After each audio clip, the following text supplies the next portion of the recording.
Hey guys, ILene Vick here for Teaching Adult Coloring with ILene Vick.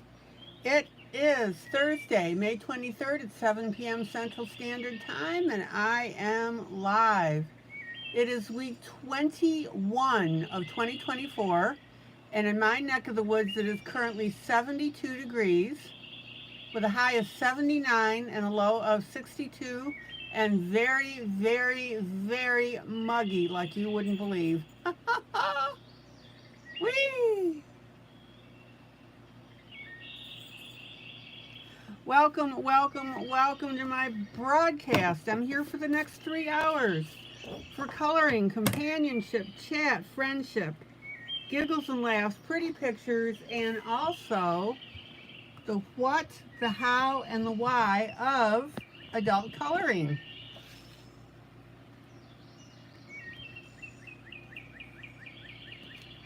Remember, we are united through coloring. And this group is the emotional refuge for people who want to come in, whether you color or not. Welcome to my YouTube peeps who come in and chat. That is always fun. Welcome to my YouTube peeps who watch this broadcast after the fact. And welcome to my Facebook peeps who'll see this broadcast when it goes to my group Teaching Adult Coloring with ILene Vick. All right. Now, every night I do what I call a buddy color. This is a piece that comes out of one of my books. It's for free. And it'll help you if you color with me. So we're working on our lady here. This is a neat little book just released, Body Positive Jubilee.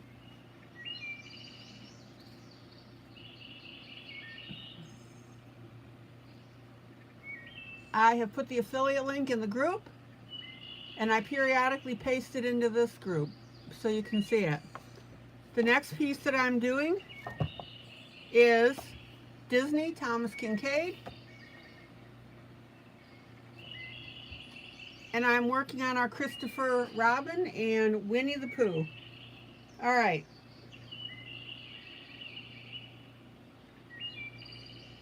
Let me set up my second monitor real quick.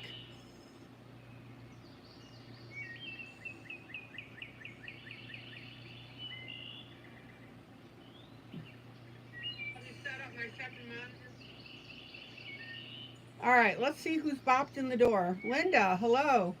Uno, dos, tres. Hello, Michelle. Hello, Wally. The three amigos. Kitty. Hi, Kitty. Julie, hello. Mamie. Mamie. Dorothy, good to see you, of course.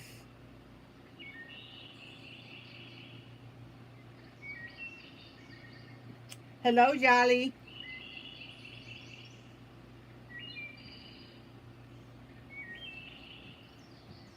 All right.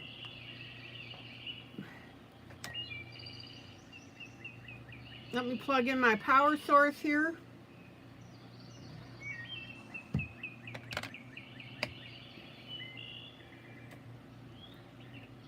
And we are good to go.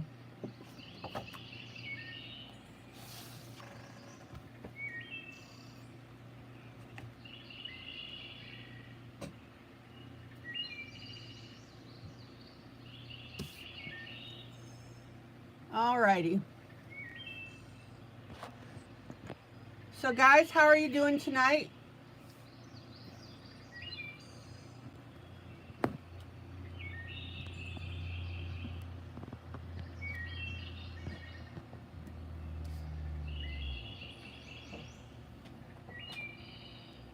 Is your day a win, a lose, or a draw? I'm going to say draw. It's been a good day.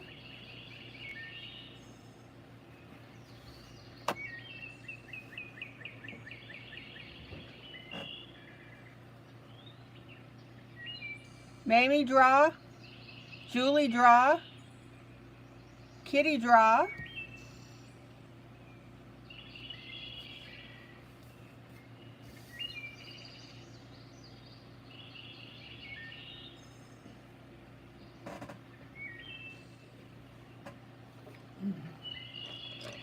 All right, let me get my pencils out.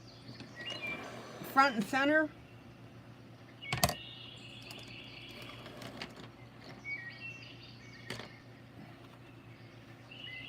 Hello, Thomas.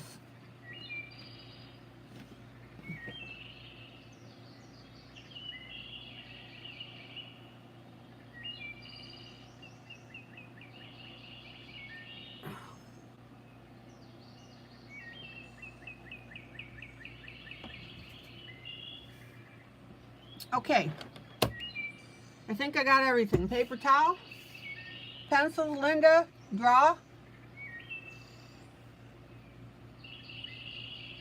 Michelle, are you having a good day? Wally, what about you?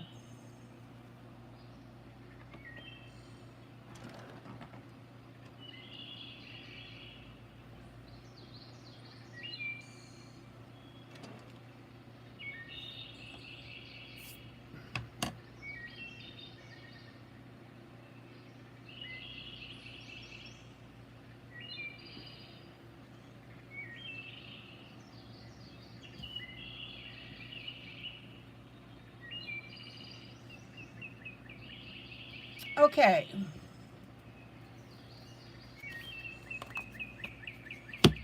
Paper.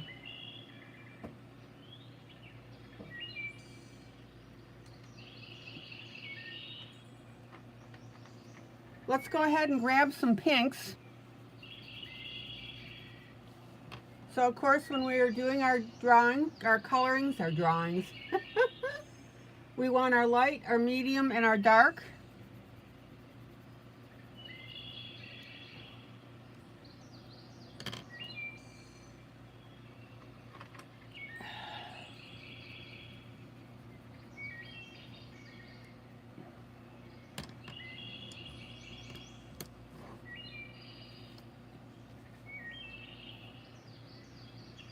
So she and Wally had a busy day. Michelle wants to know how I'm doing. Michelle, I'm doing great.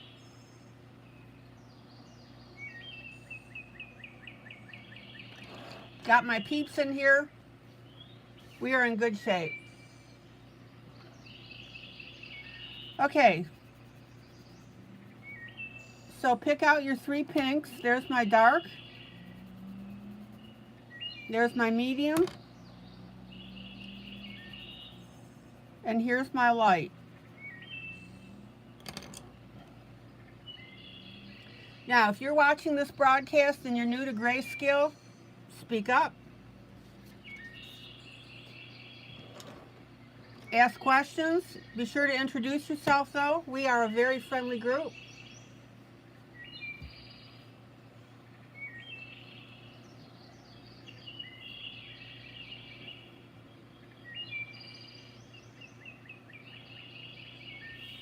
So I'm going to pop over to the center here.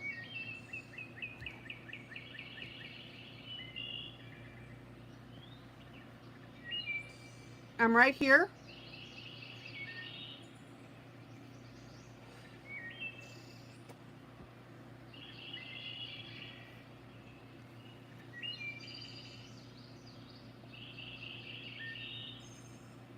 Let's go ahead and start with the dark.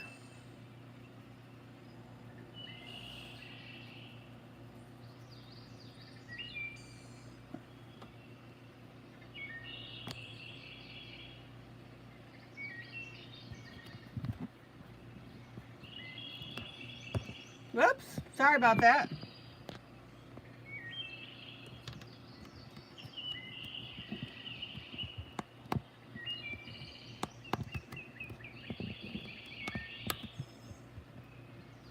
Went to reach for my light and tipped my camera.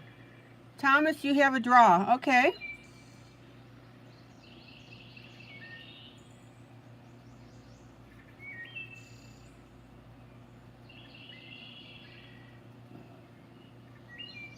So here's my darkest pink.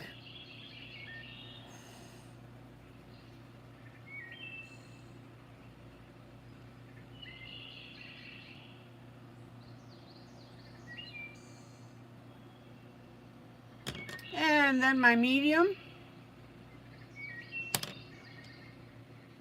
Wait a minute. Got a couple of, we want to get these lines here, these little creases.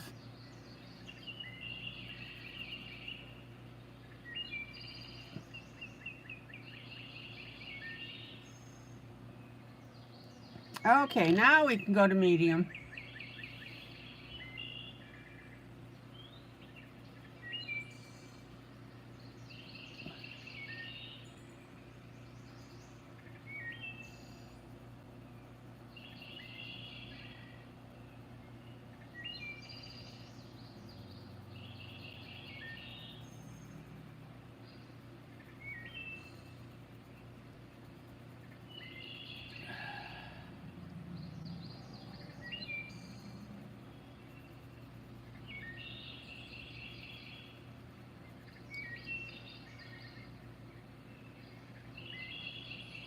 And then our light right in the center.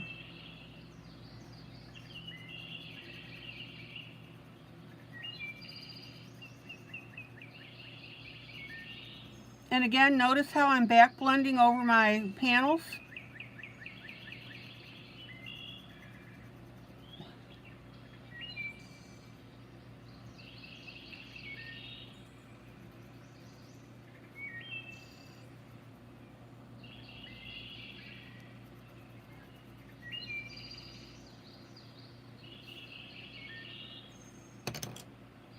Alrighty, look how pretty that looks.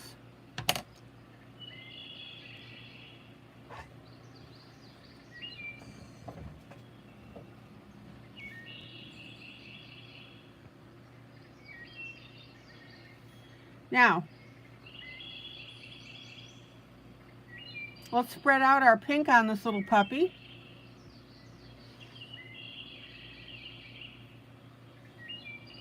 So I'm going to go to my ridges on the top here.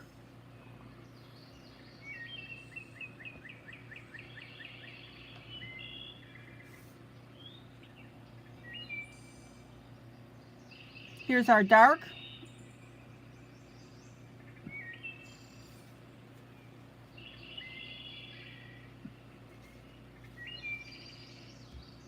Now, what do I always tell you?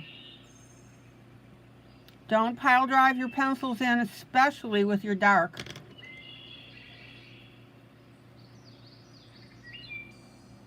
Now, I'm going to skip over to my light, even though it calls for medium.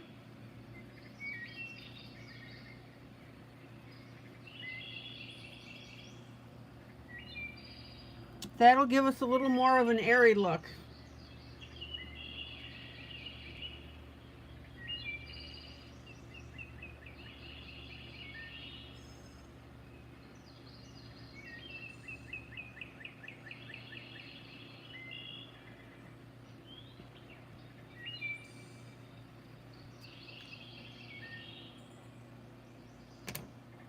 And then I'm going to go over to my left-hand side. Hi, Carrie.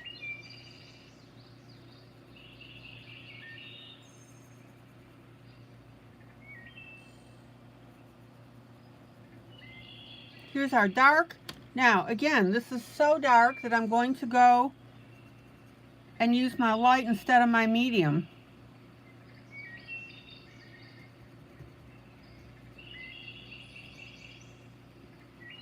And then I'm going to come back and blend with my medium. So I'll put a little medium in there. What do I always tell you? You want what? Your various tones and shades.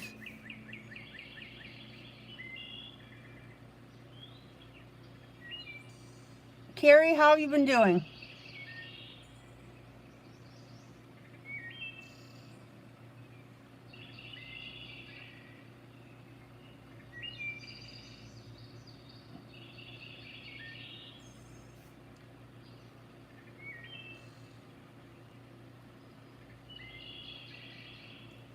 Okay, and then this big segment, I'm going to go ahead and make that pink as well.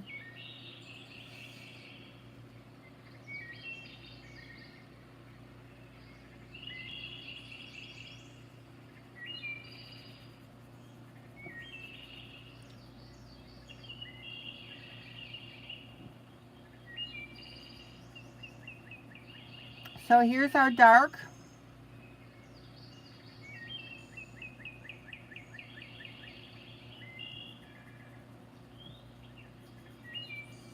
Now remember, you can take artistic liberty with this.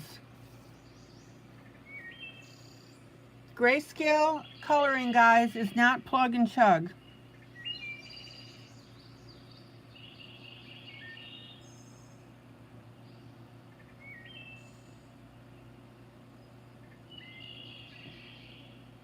Okay, so there's my dark.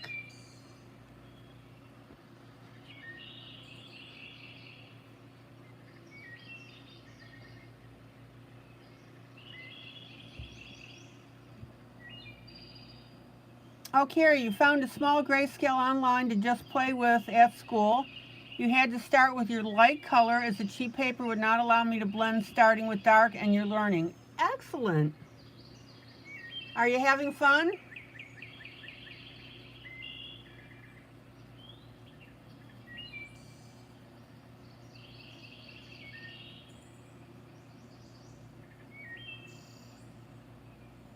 Okay, here's our medium.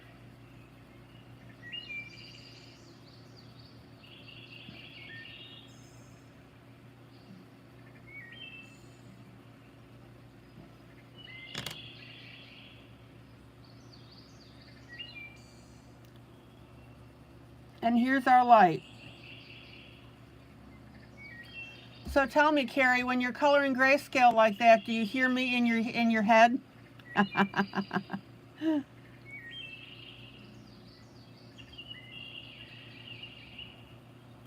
Now, notice how I'm what? Back blending.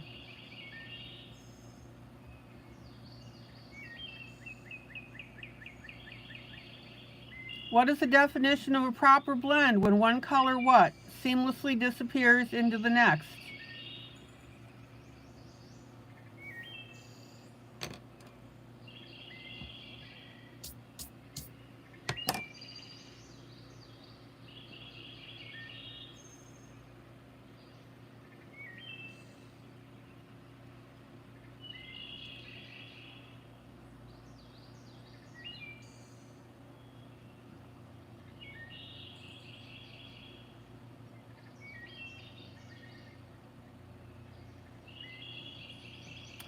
Okay.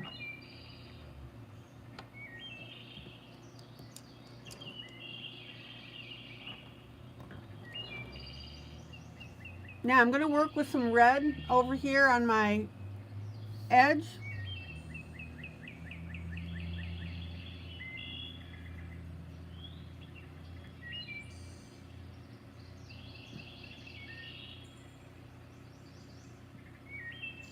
There's my dark red.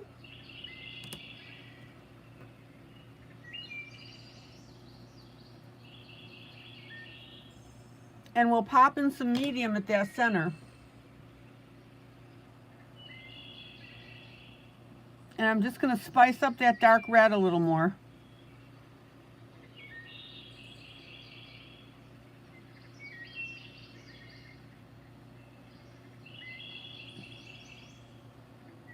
And then I'm going to come up here and continue with that red.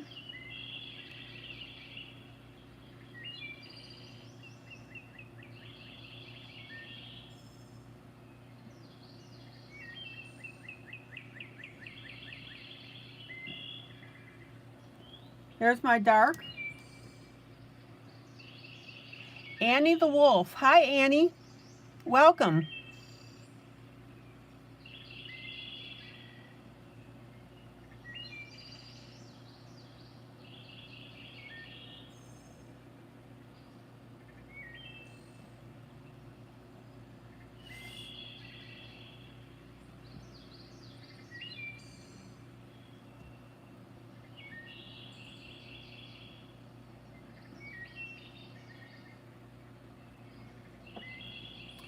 Okay, now we have an area right here. I'm going to leave that open.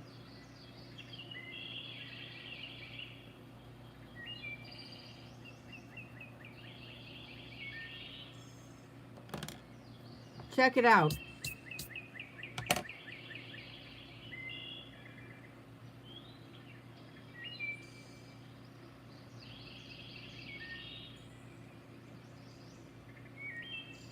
And then I'm going to pop in some blue right here. I'm still working in that bottom corner.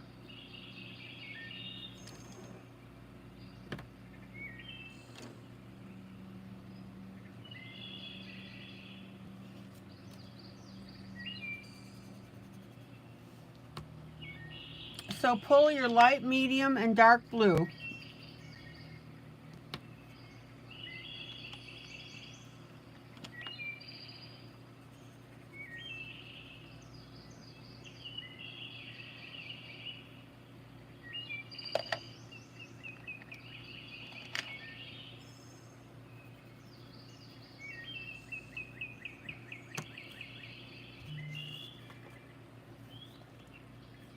Okay, dark blue of the three.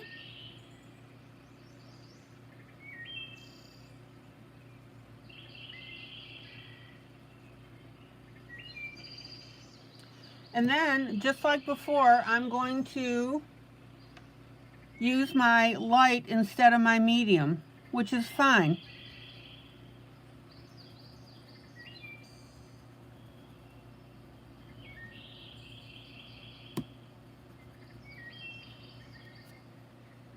Now, notice that dark blue is streaked. We don't want that, so we need to obliterate that edge with blending.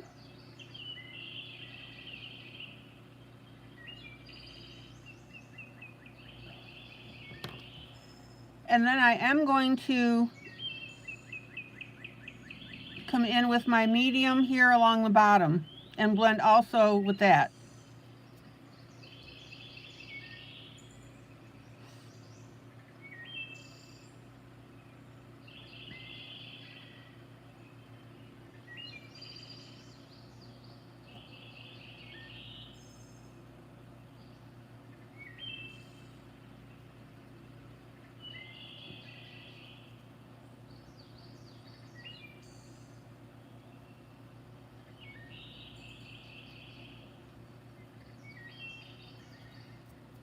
Isn't that pretty?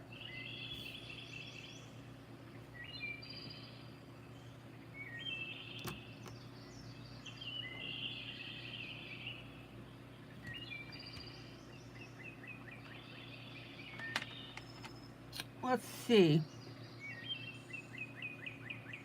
I'm just going to touch up this green a little bit.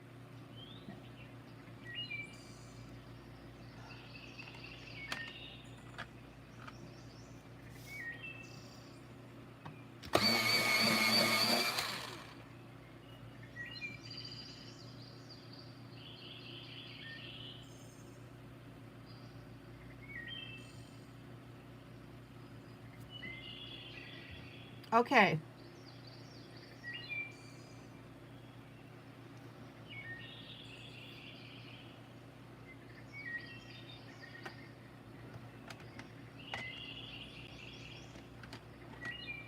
So Annie, how are you doing today?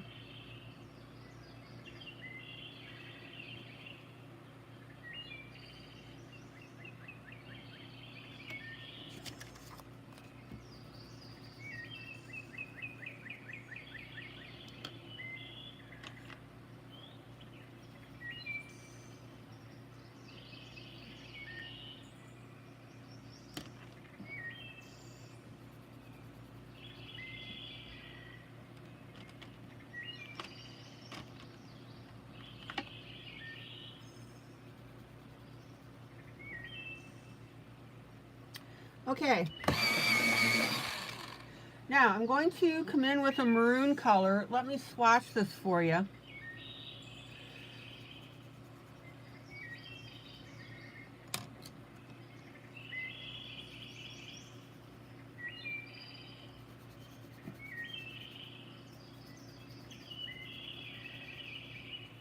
There's my dark, there's my medium.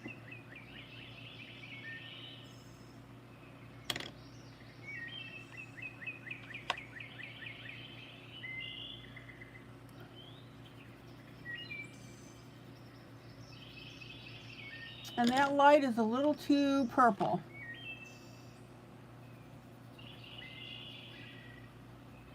And there's my light. Well, Annie, I'm glad you're back.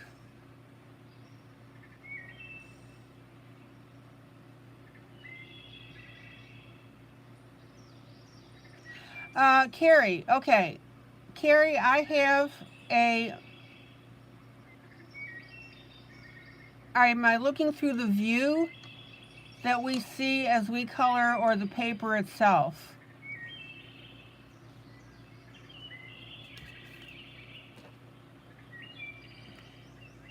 You mean, am I looking through a monitor to color, or I'm looking at the paper right in front of me.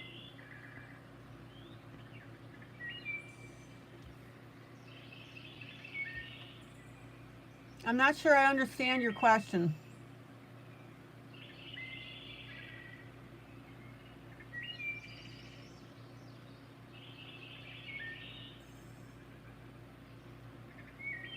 And then I have a monitor in front of me so I can see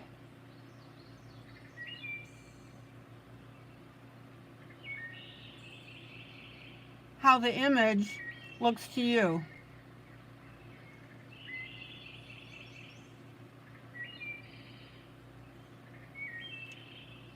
And what I do, Carrie, is for the purpose of teaching, I zoom in on the image that I'm coloring so you can see detail, and then I pull out so that you can see the overall view. The overall view is like you would see it on your paper.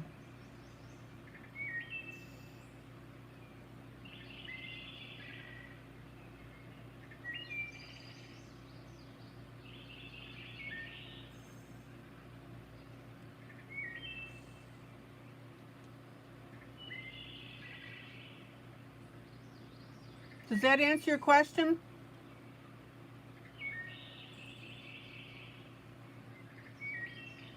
Anne, are you going to color with us?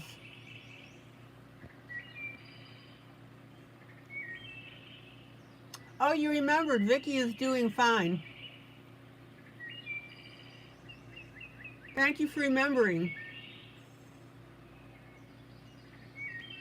You know some that look through the phone and color as we see it, they don't look at the paper. I've not heard of that. Yes, Jolly, wax and oil will work together.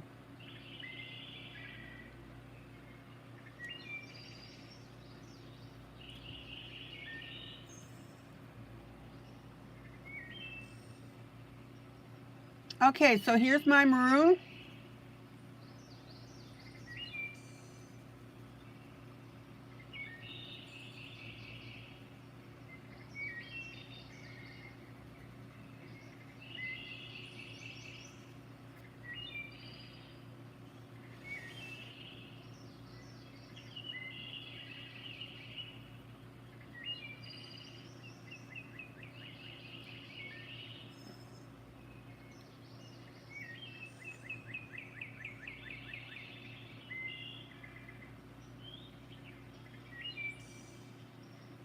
Honestly, I've not heard of people looking through a phone or looking through a screen and coloring that way.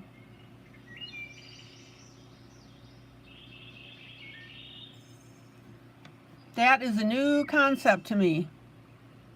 Hi, Emily.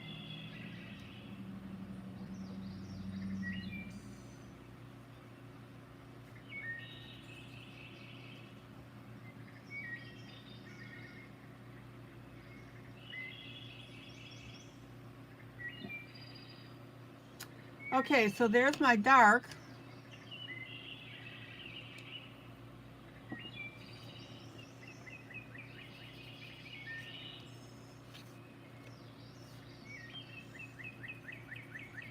And then I'm going to go right to light on this.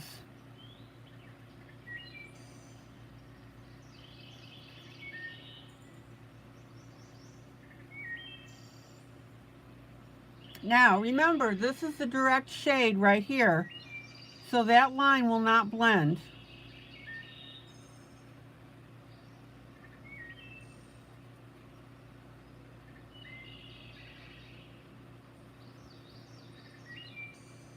It's not expected to blend.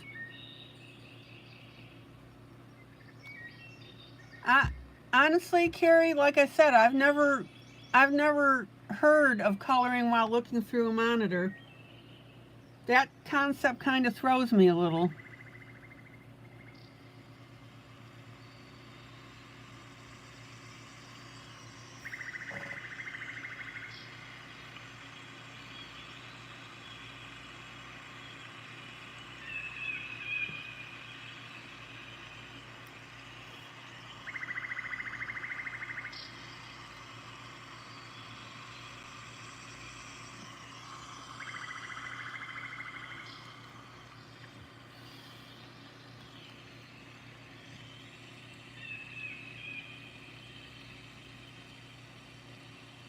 Okay, Thomas.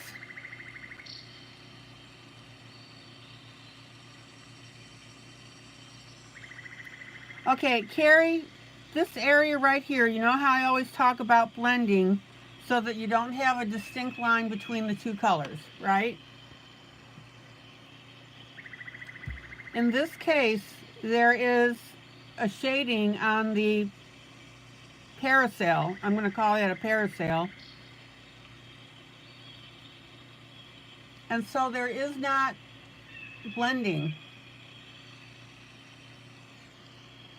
Oh, Linda, good night. Sweet dreams. So you can definitely see this shade and this darker line. The way the grayscale is, we can't change that.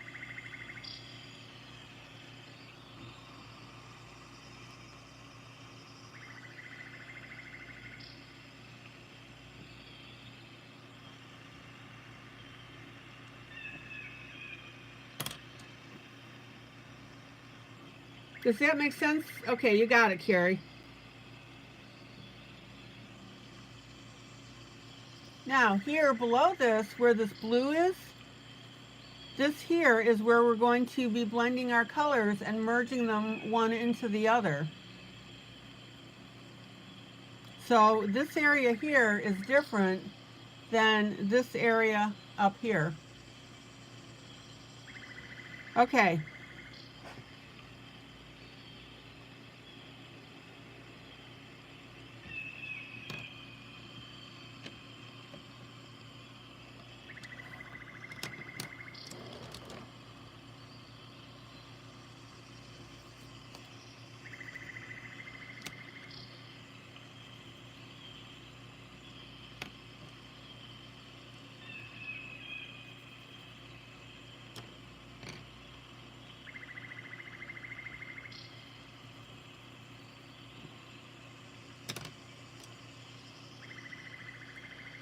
All right.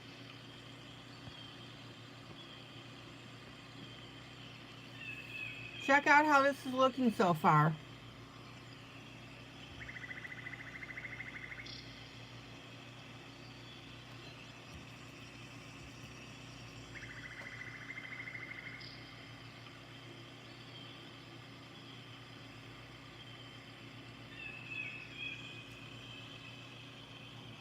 Okay.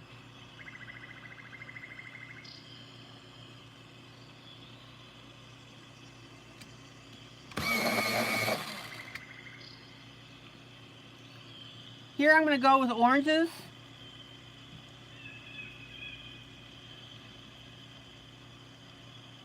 Same thing as before, we have a distinct shadow.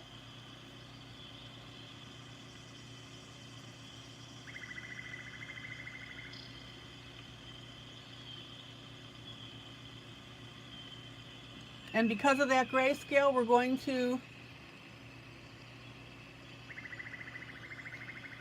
have that shading area. So now you're seeing at the top of the parachute two direct shades, right? One dark to light, one medium to light.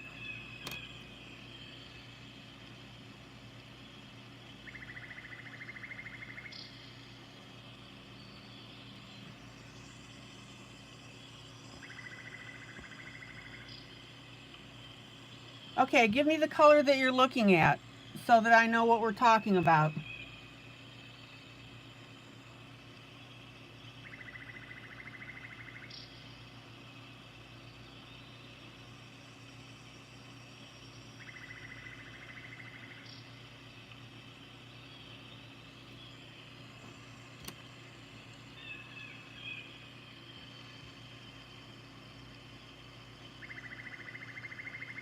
To the left of the orange that I just put down, okay, over here.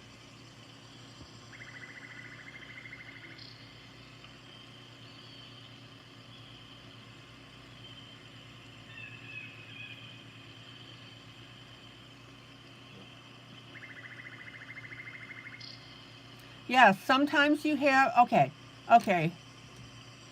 Sometimes, even though there's medium next to the dark, I'll use a light on the medium because I don't want that whole area to become too dark.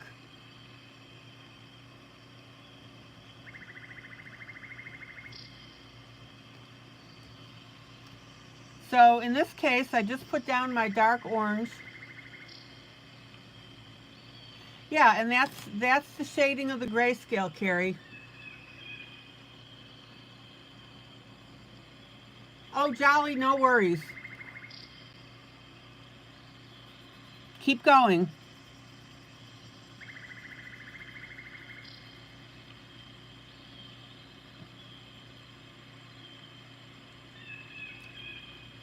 Okay, now I've got medium in here.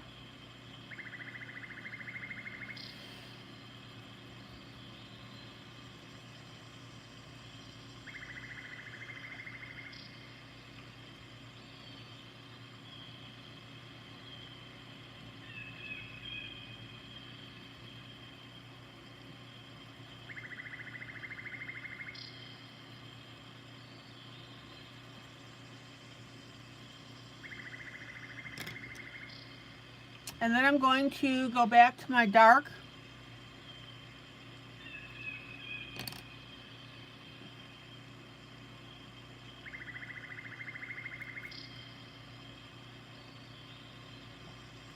And get that line in there.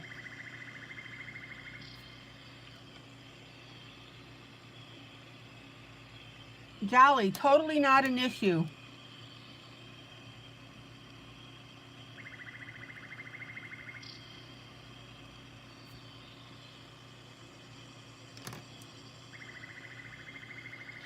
Okay, let me pull out again.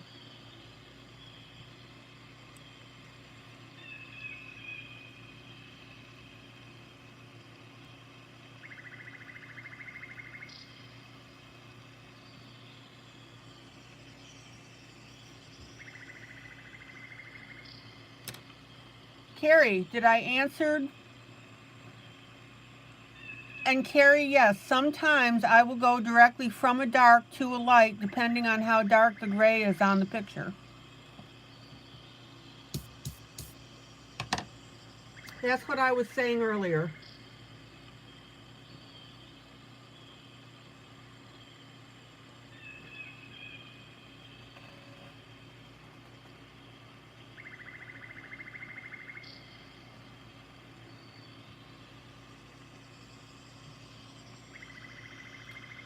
Does that answer your question, Carrie?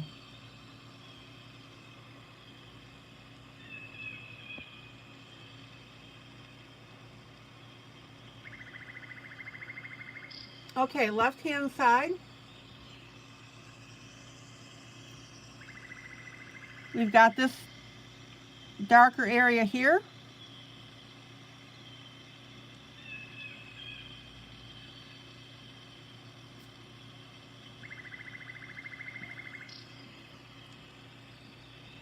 Now, again, I'm choosing to pop directly to my light.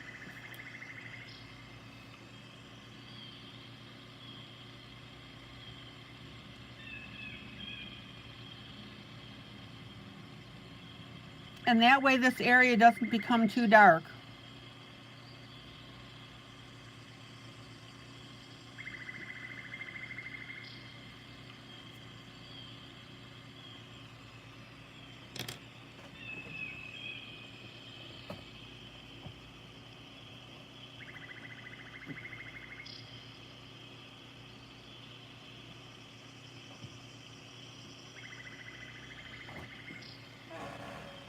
Check it out.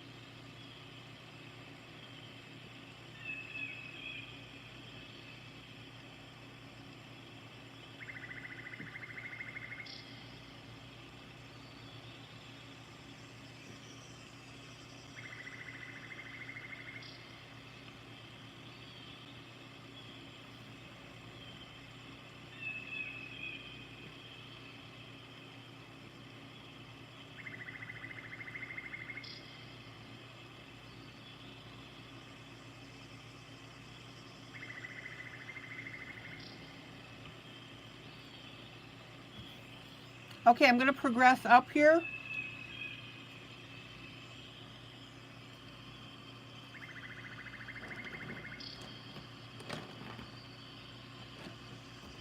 And I'm going to work with my yellows.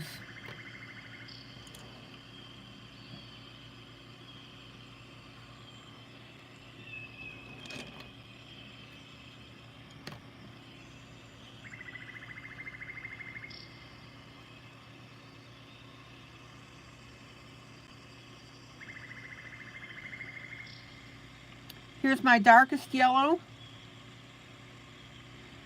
Now, in this case here, that section of the shoot basically is all one shade of gray.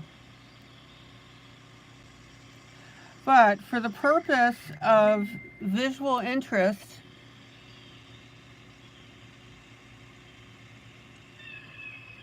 I'm going to put my darkest yellow along the edges here.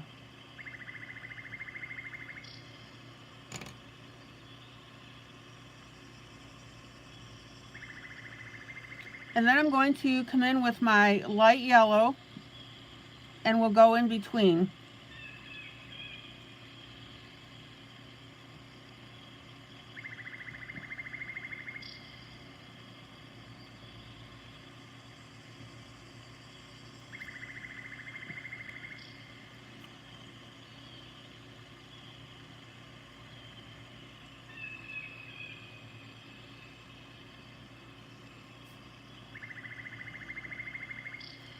Carrie, maybe I'm not understanding your question.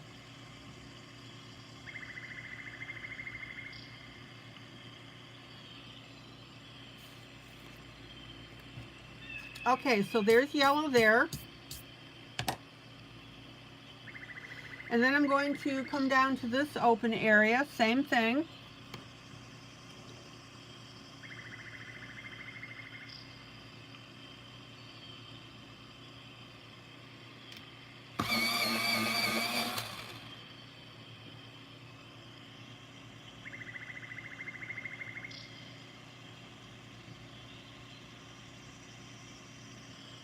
Here's my darkest yellow.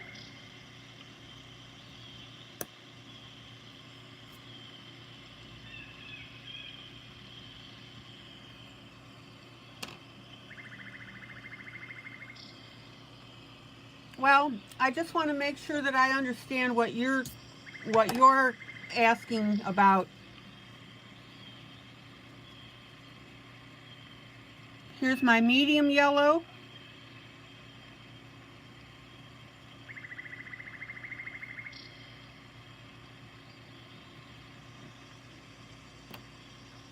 And then my lightest yellow.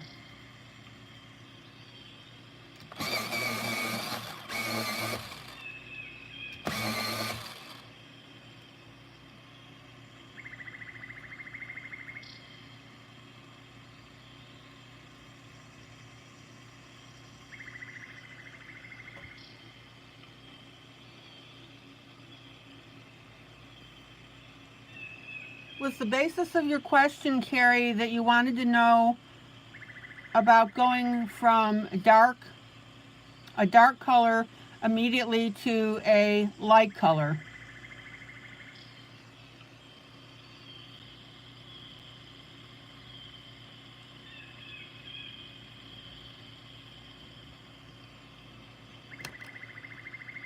Okay, and back with my dark. And we're going to blend all of this in.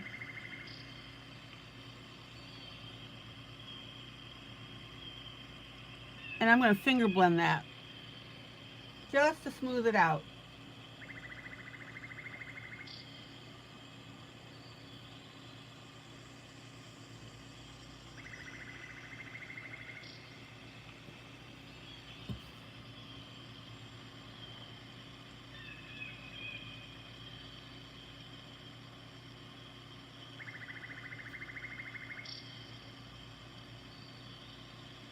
You were looking at the gray shades. One was dark to light, right? And the other was medium to light. Okay, and that that does happen sometimes.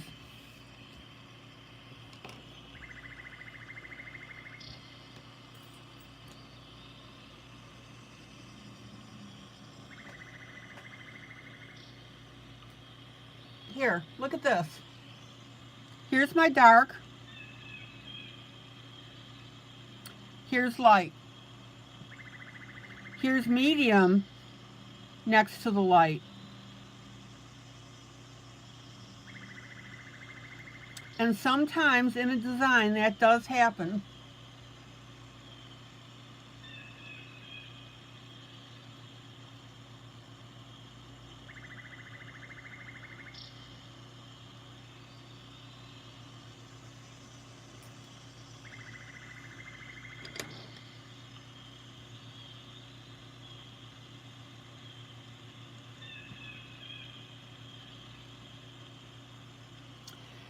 And sometimes you need to just follow the grayscale and then go back and tweak accordingly.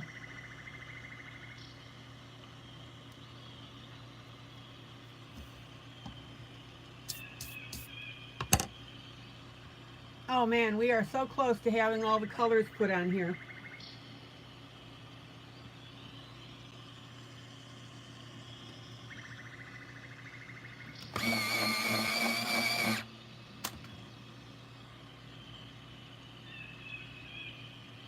Okay.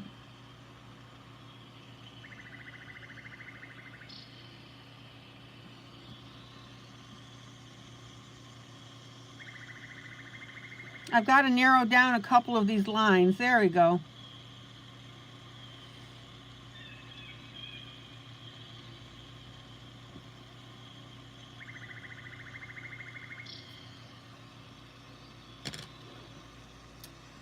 Stephanie, that's what I gathered, that some of those areas were open.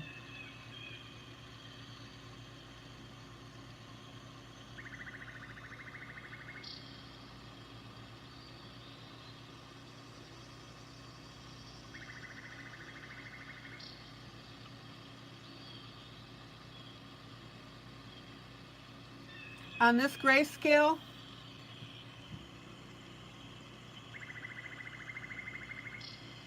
can some of them be open and some closed?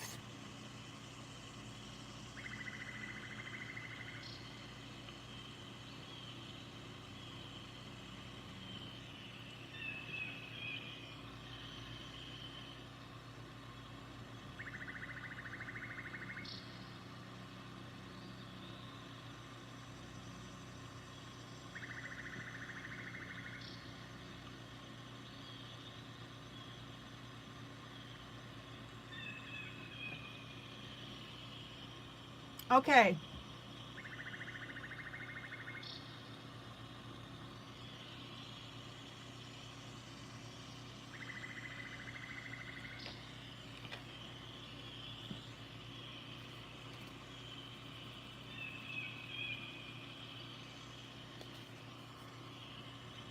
This one above here, I'm going to go with the maroon as my dark.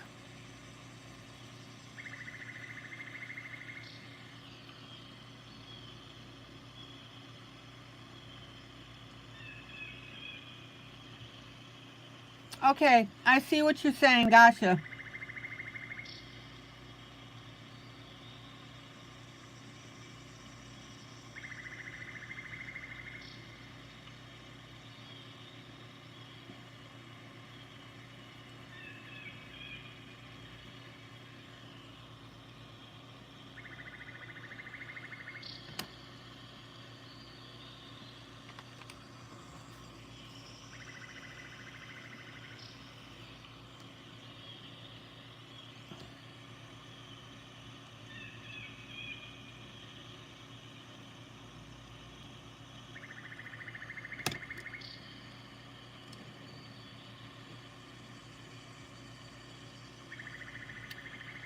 then here's my lighter magenta.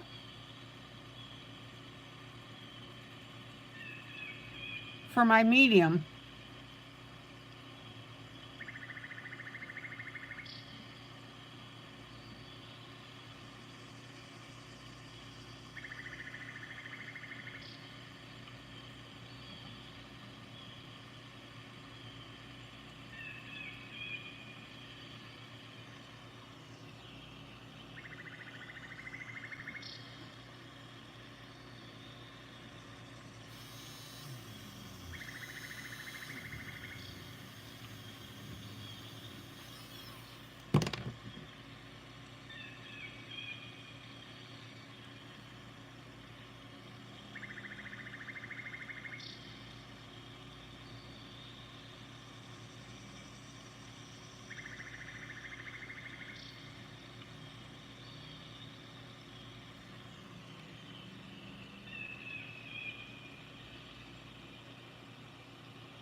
Okay, 2 more segments.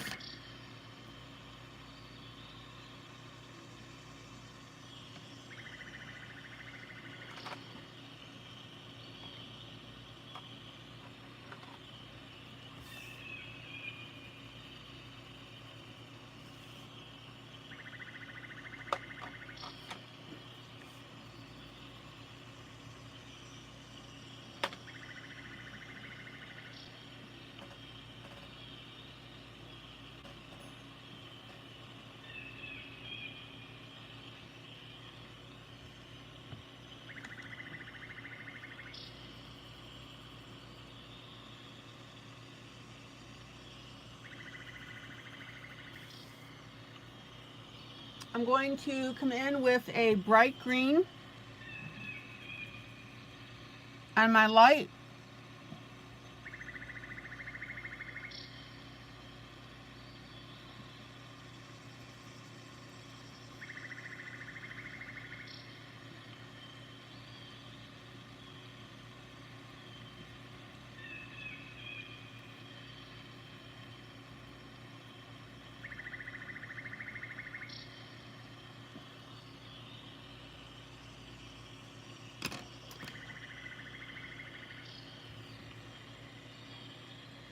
And then a darker green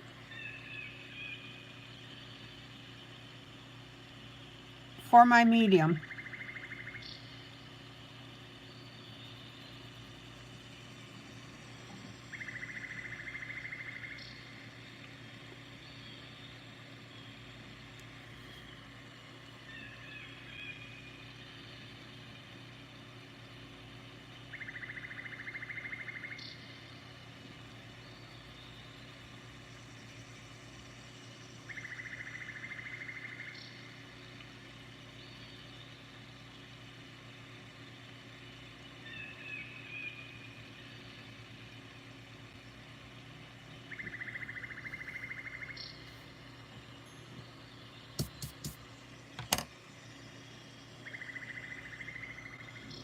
All right, so Stephanie has brought it to my attention that we need to leave these 2 areas open. So let's see what we can do to get that orange out of there.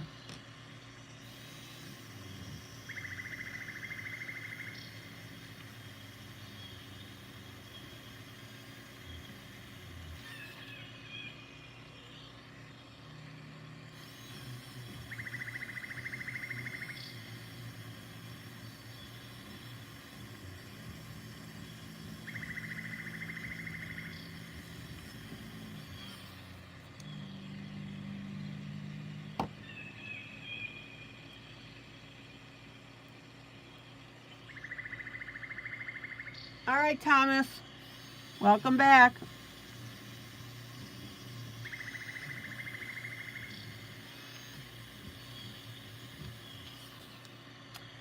And let me repair that light blue.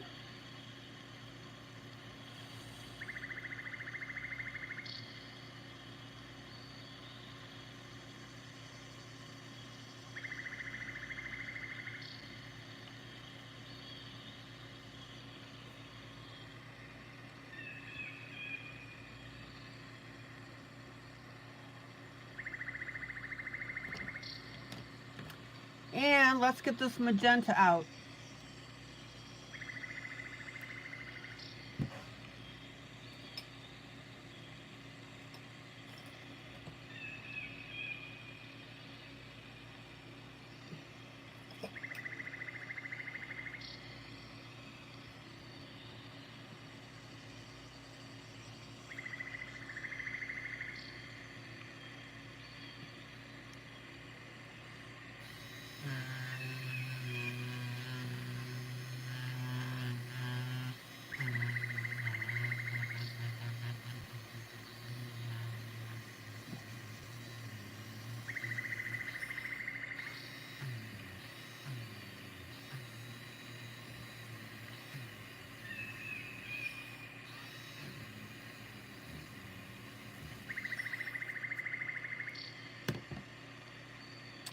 And let me come back with my orange just to get that edge back.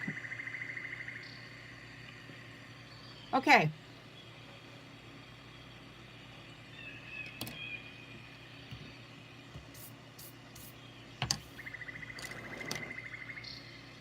I'll address that area up at the top in a little bit. Let's get this last segment put in.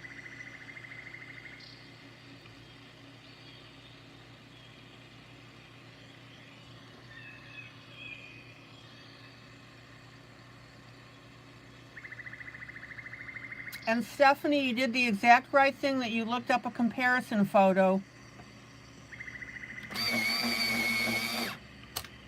I always highly recommend, guys, that you look up on Google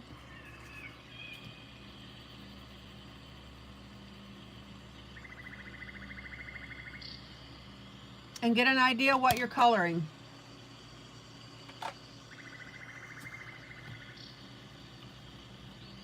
Okay, I'm going to come in with a dark red.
So there's my darkest red. Then I'm going to come in with a medium red.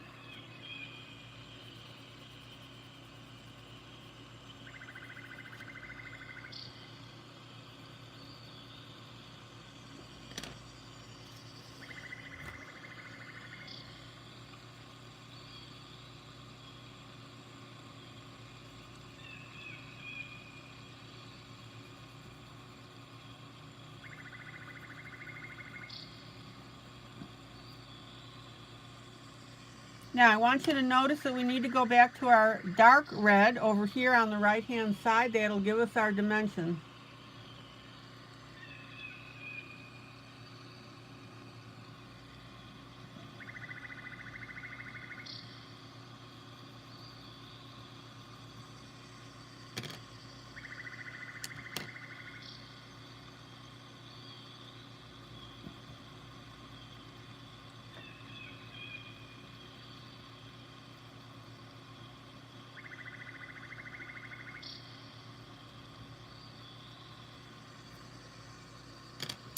And then I'm going to come in with a light red.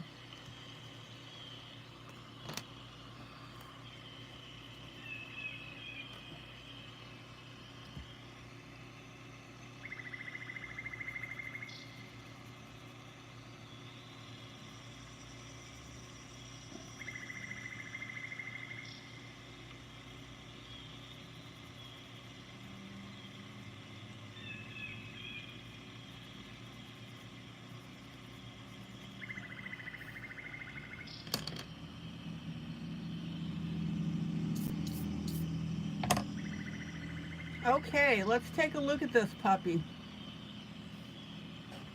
What do you think?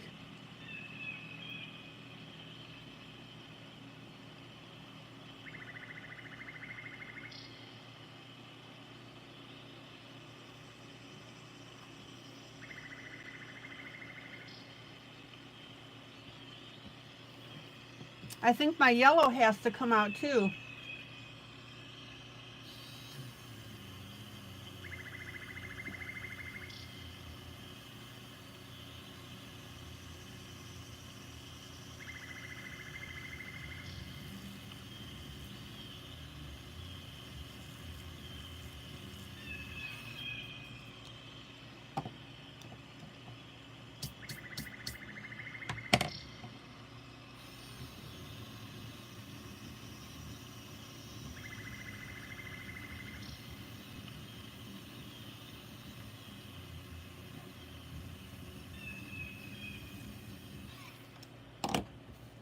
Okay. Now, it was brought to my attention that we needed to have gaps in this all the way across. I thought that the gaps only needed to be part way, and then the rest of them to be the solid cloth, and that was not the case. So what I had to do was erase out a couple of my colors.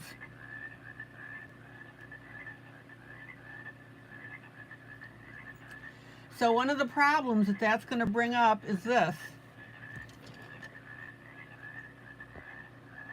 I colored these two panels blue, right? And this was before I found out that these panels should be open to the sky. So the question I'm throwing back at you guys is this. If I have to make these little upside down U's blue in order to accommodate the sky, what can we do in order to fix these two blue panels that I put here so that it doesn't look like there's sky? How would you guys fix that?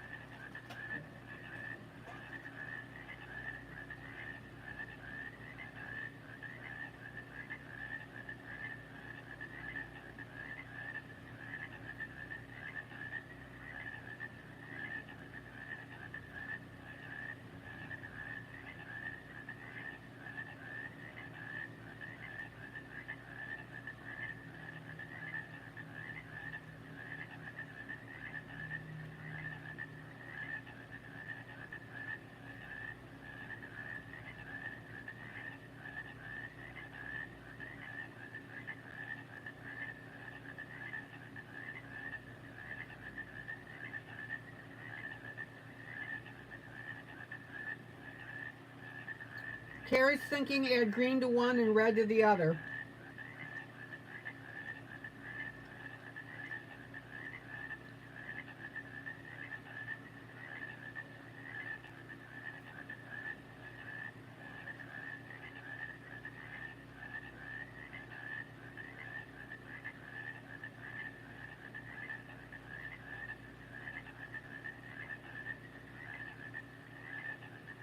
Who else has ideas?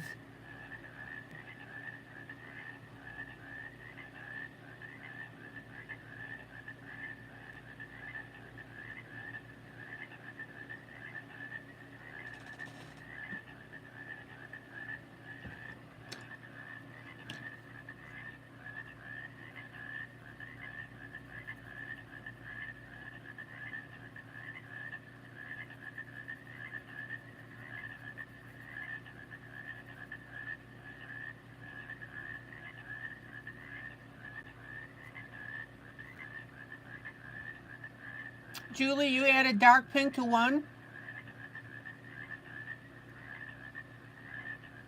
and pink to the other.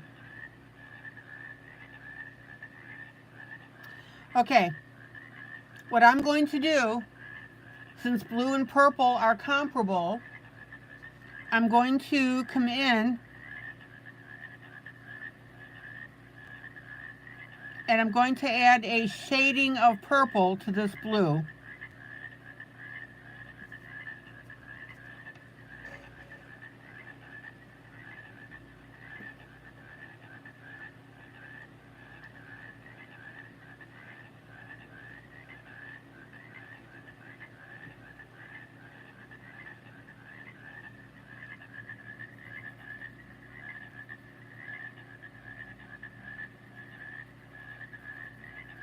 And what that's going to do is that's going to add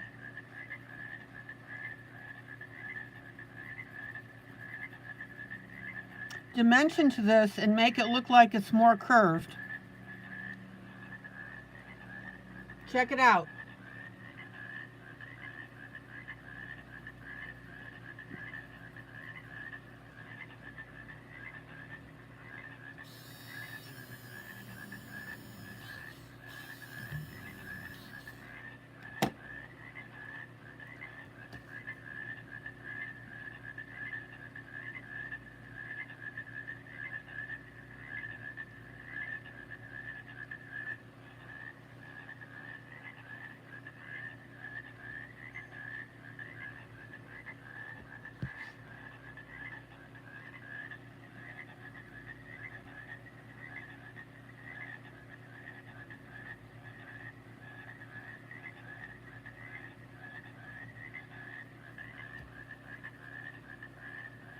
So notice now I'm going a little bit darker on my edges.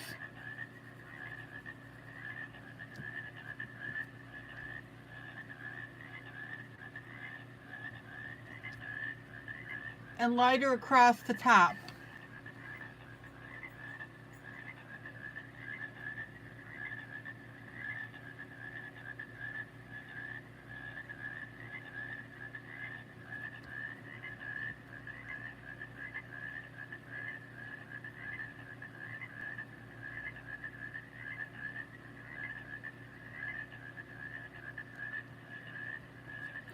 Check it out.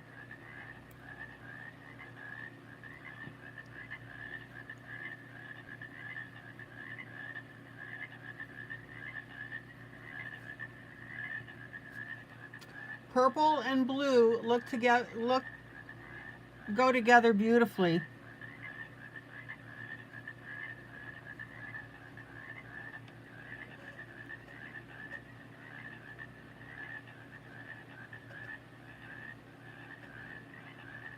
Angela, hello.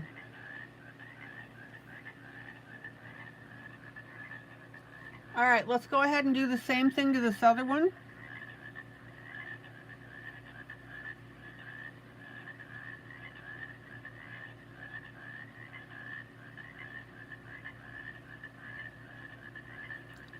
And I also want you to notice, look how I am angling and shading this edge.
And I'm going to finger blend that.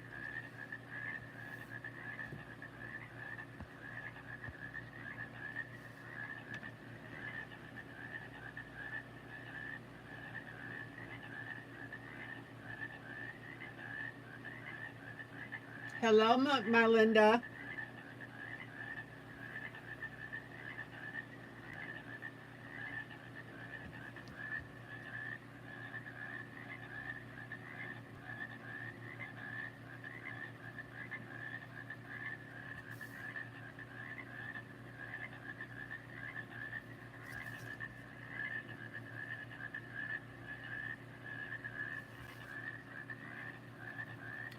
Now, my Linda is thumb number 12.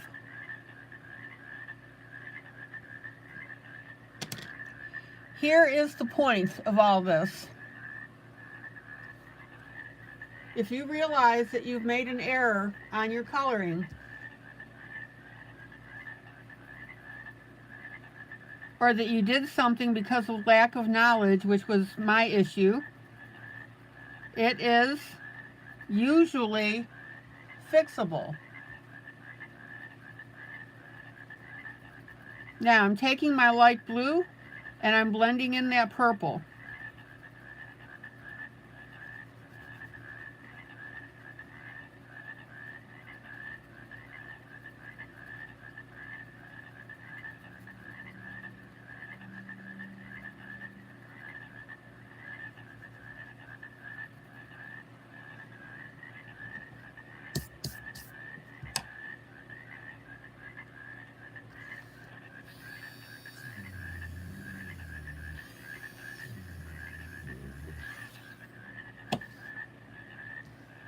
Check it out.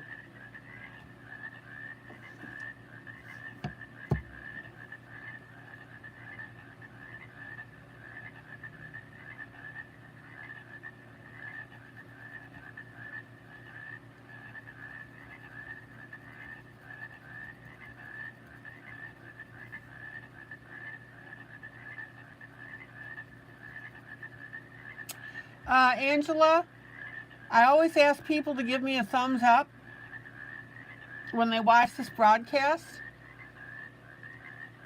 And my regulars, when they come in, they give me my thumbs up right away. They don't wait until the end of the broadcast.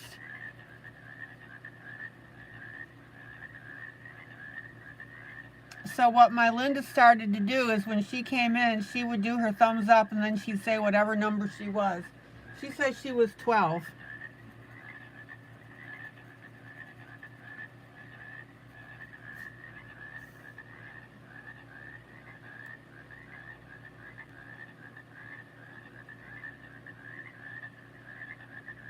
So Angela, if you would give me a thumbs up, that would be great. Okay. Check it out.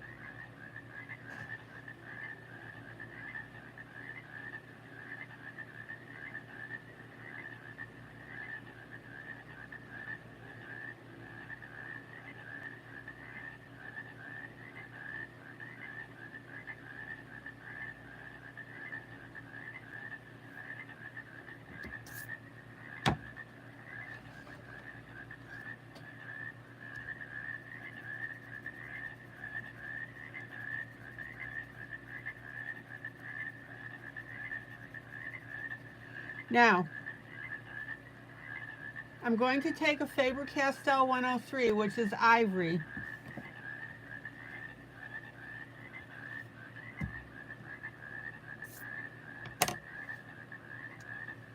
And I'm going to add a little bit of highlight to the center of our parachute panels.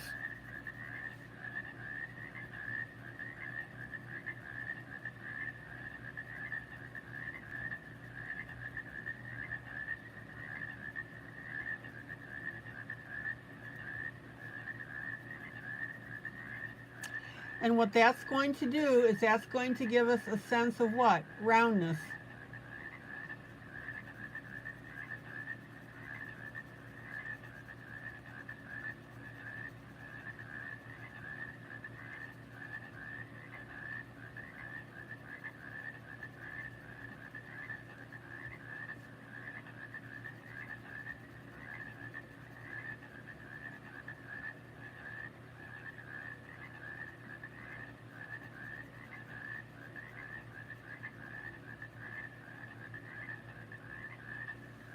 Oh, we've been having a ball, Annie, with this.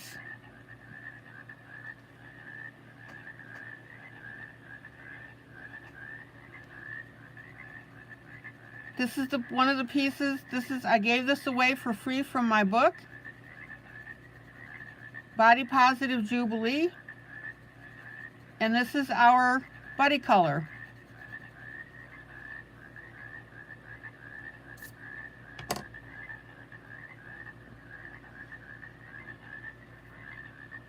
Annie, you've got this piece, don't you?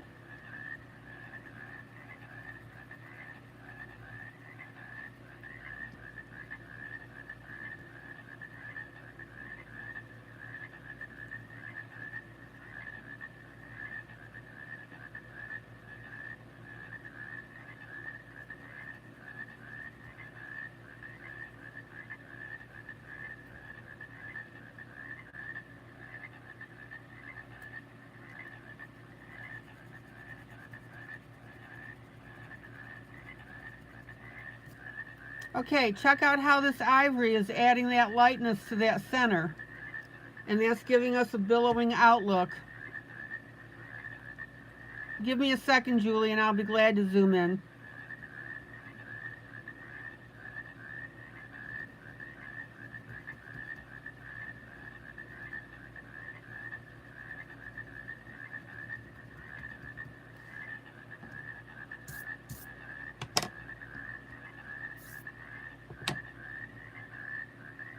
Maggie's not on yet, so you need to download it from Facebook. Julie, what do you need to see?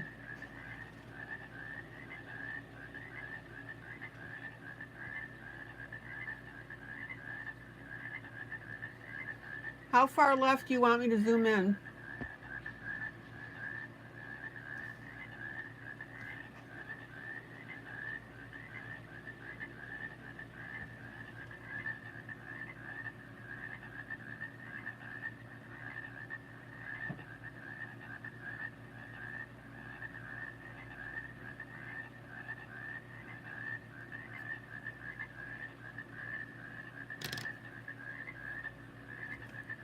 Yes, there's a gap right here.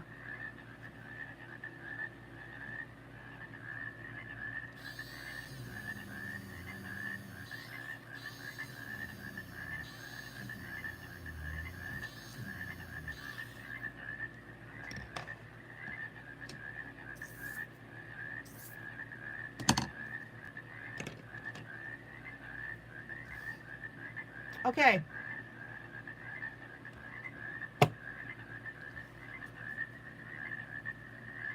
Let me continue with my Faber-Castell 103, which is my ivory.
Don't forget to turn your pencil when you're putting this in.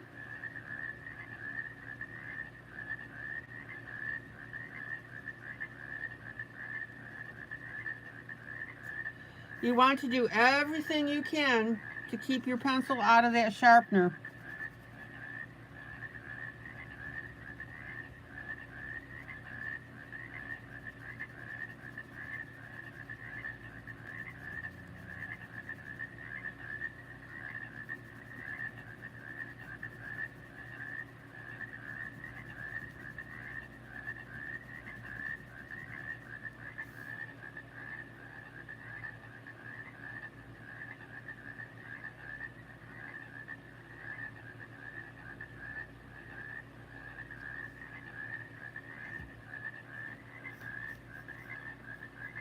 Now, don't forget what you want to do. If you colored, for example, in this orange, you need to wipe off the tip of your pencil when you're switching to other colors.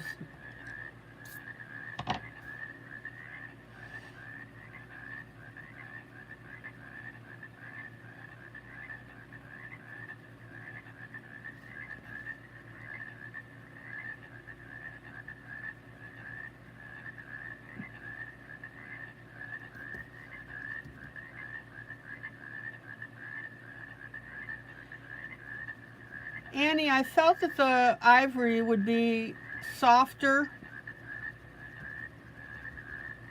on the material and give a nice fluffy look. I'm glad you asked. I was actually waiting to see if anybody would ask me that.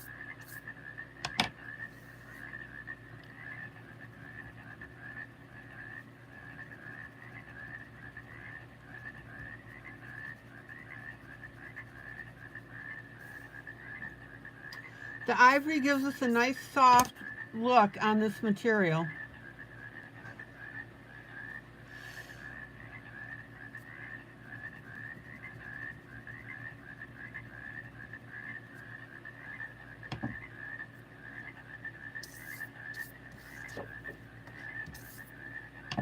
If nobody had asked, I would have mentioned it.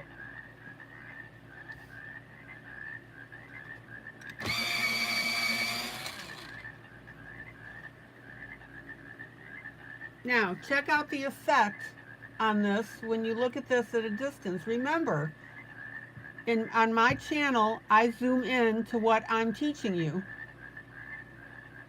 So you see the nitty-gritty of all the detail and this coloring.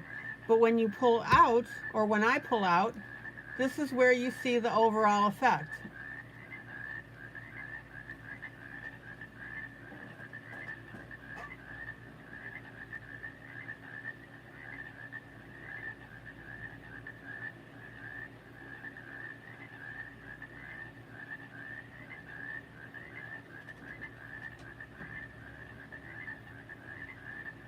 All right. Let's go ahead and add our highlighting here on our green.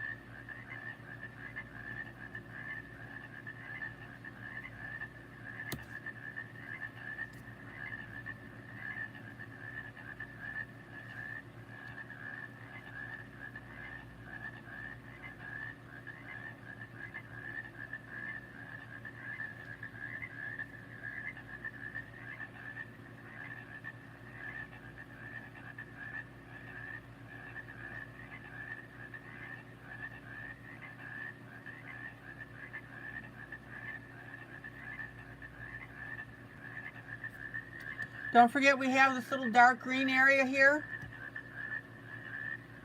So I'm not going to add any highlight to that.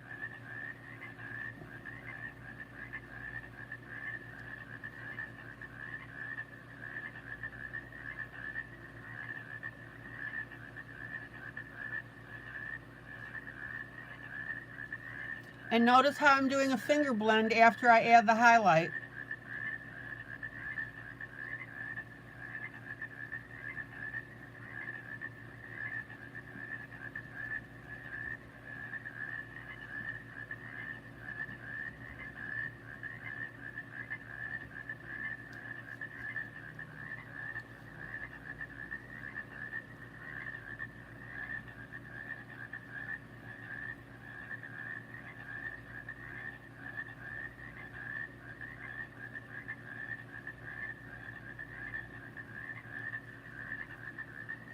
Now notice that I have to work this ivory in a little bit.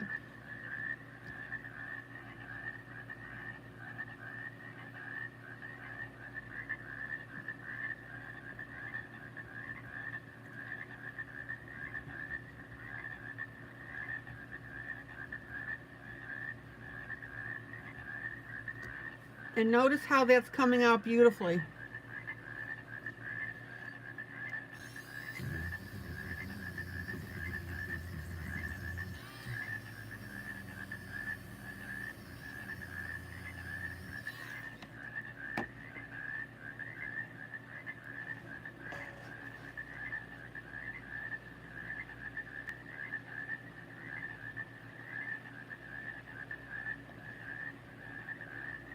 Annie, have no fear of perfection. You will never achieve it.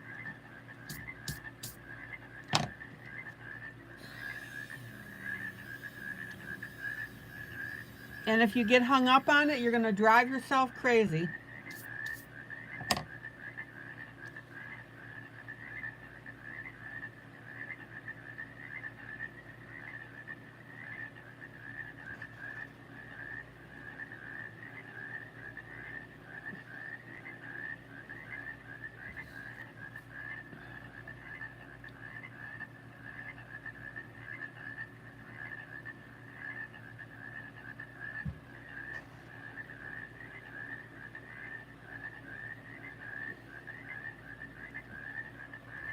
Okay.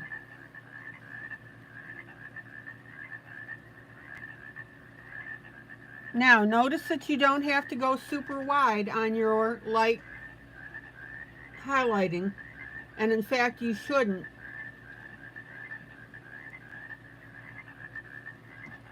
Well, I understand that intellectually you know that, Annie.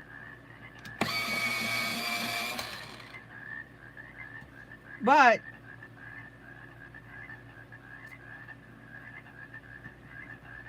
you're still letting your thoughts skew your coloring.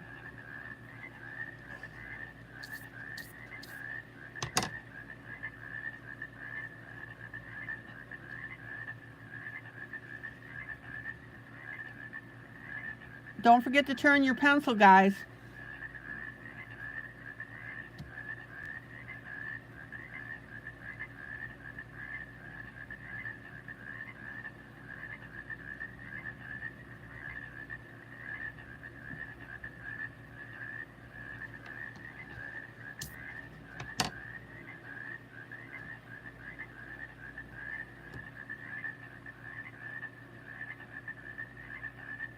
You're having more fun with your coloring the times I tried and to stop. Yeah, you don't want to. Okay, it's not that you shouldn't think. It's that you shouldn't overthink.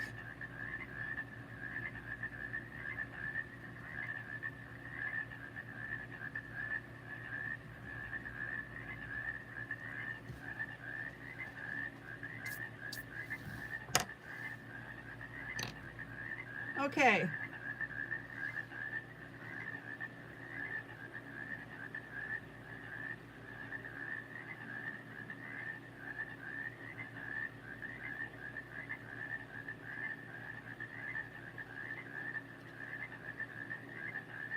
The problem is with people that overthink their coloring is that they'll color a piece or be coloring on it, and then they'll overthink that area that they're coloring, and then they'll attempt to make changes on it.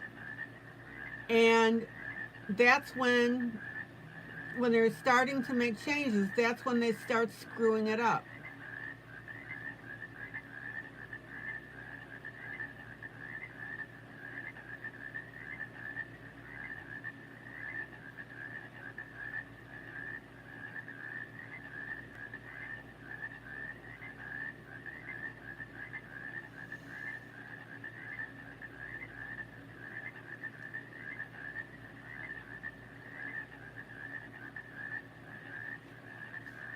All right, this is where we are.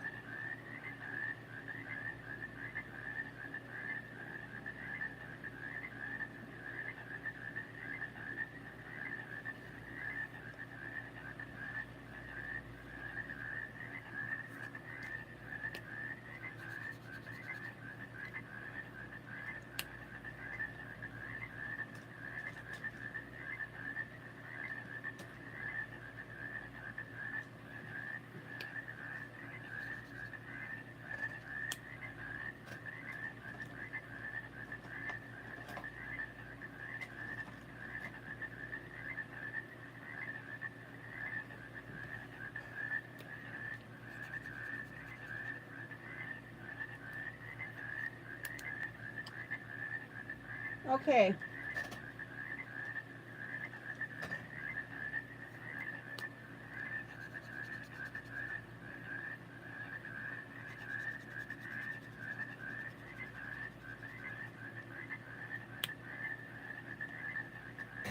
let's go ahead for a few more minutes and start playing around with the sky that we're going to add as a background. Now,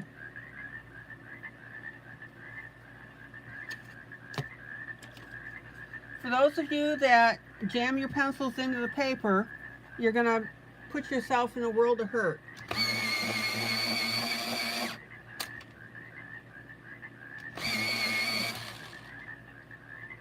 This is where being heavy-handed is going to mess you up.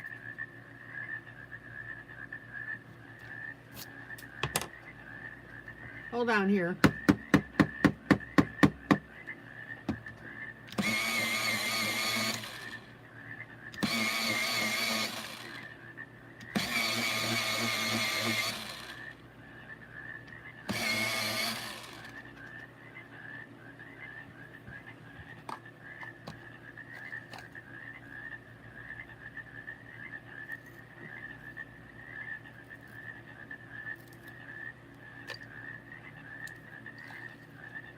I have a really nice blue that I want to use, but unfortunately it keeps breaking on me. Hold on.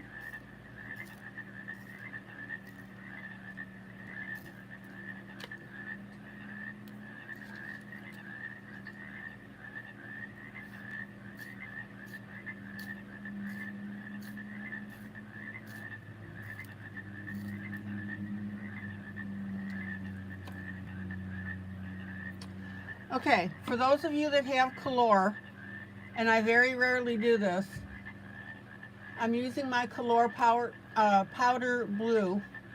It's color 354.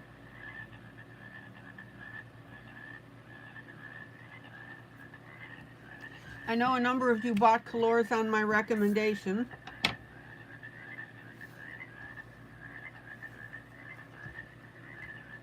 And what I'm going to do is I'm going to start with the blue background inside of the parachute.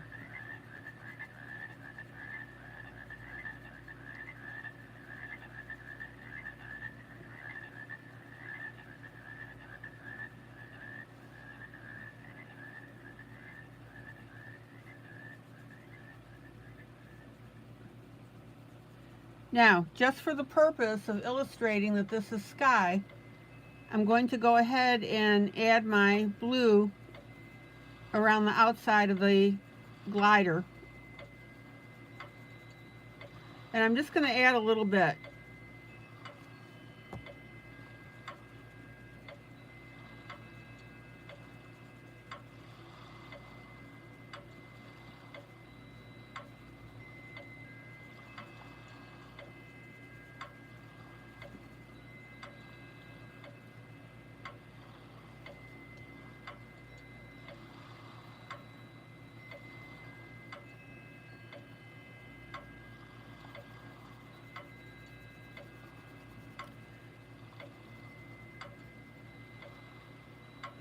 Now, when I'm coloring, I'm all about adding visual cues to my pieces.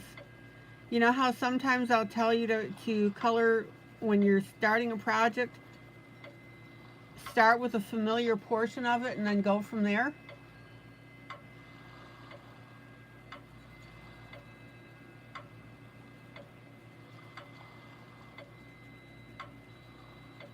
That's similar to what I'm doing here.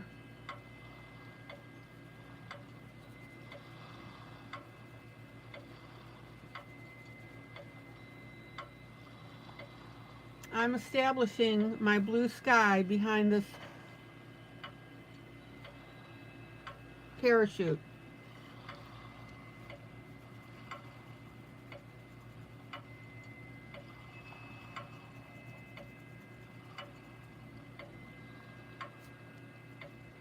Now remember, we have to color in layers, right? And this is why when I'm coloring, aha, there goes my point.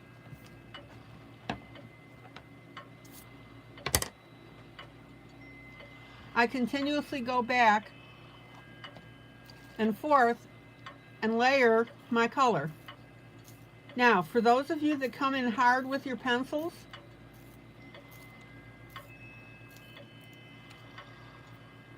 you end up not getting a layer, because when you come in hard with your pencils, you put in your one layer and then you move on. Oh, dang.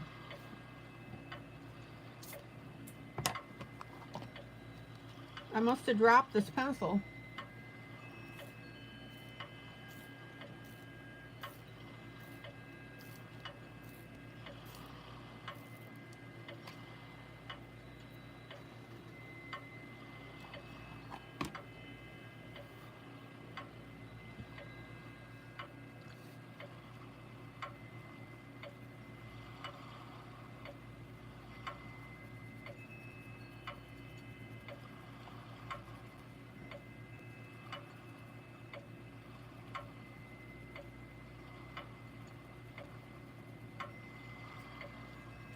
Now this area where I put in the color when I shouldn't have, I'm going to come in with a white pencil. All right, Thomas.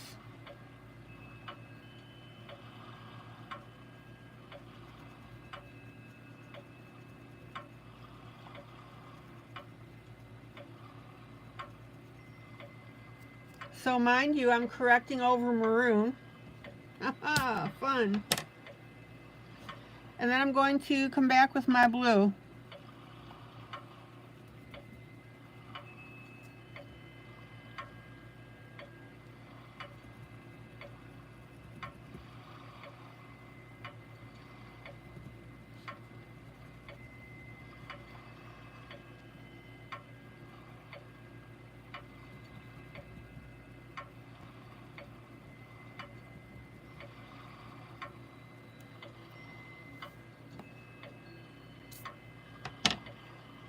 And then I'm going to do the same here, although my orange isn't as bad. I'll come in with that white.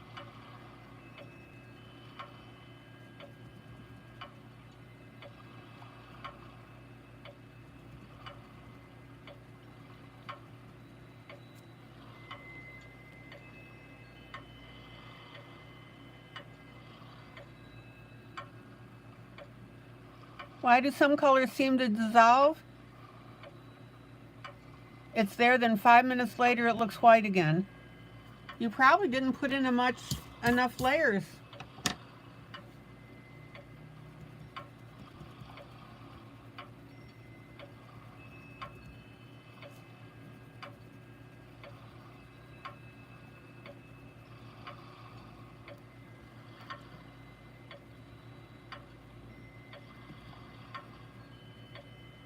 Stephanie, what pencils is it happening to you on?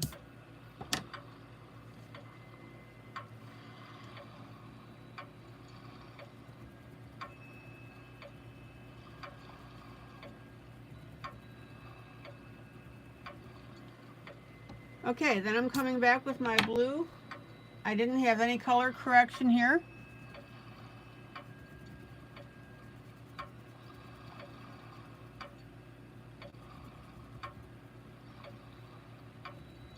Again, I'm putting in my layers.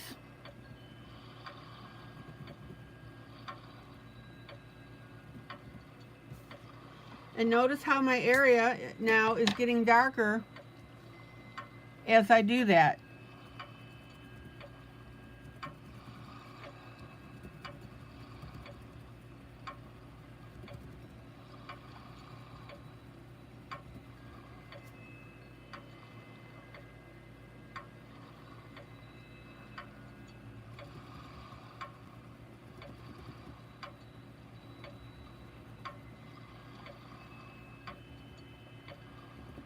Stephanie, tell me specifically what's happening. What color are you using and what brand?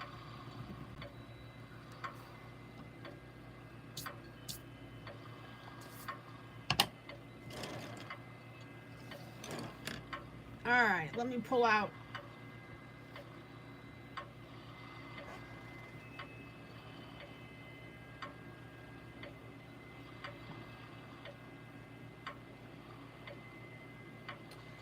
Stephanie, on the boots, did you use gray first and then go over it with the black?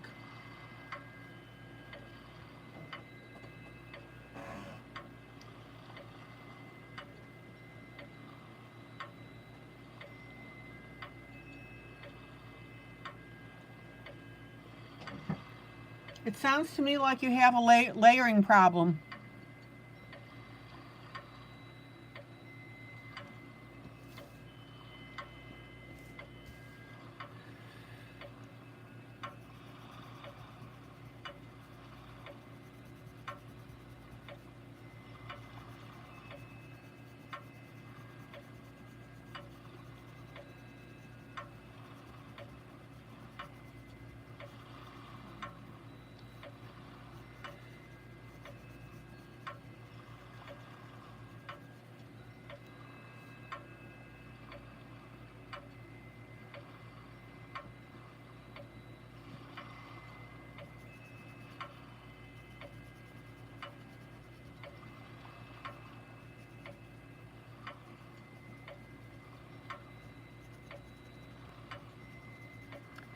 Stephanie, when you color, do you color fast or do you color slower?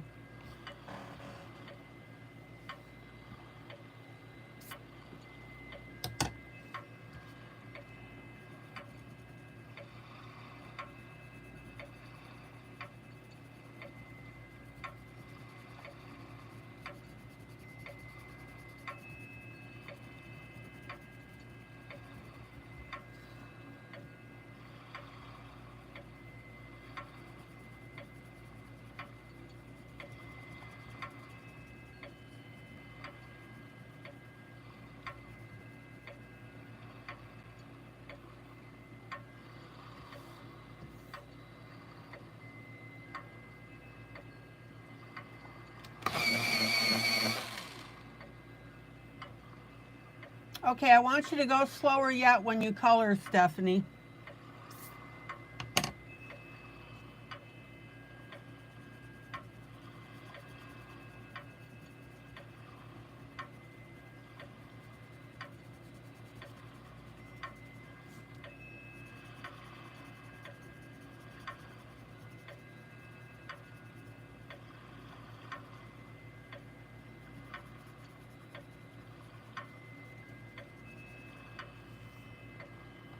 Look how beautiful this is.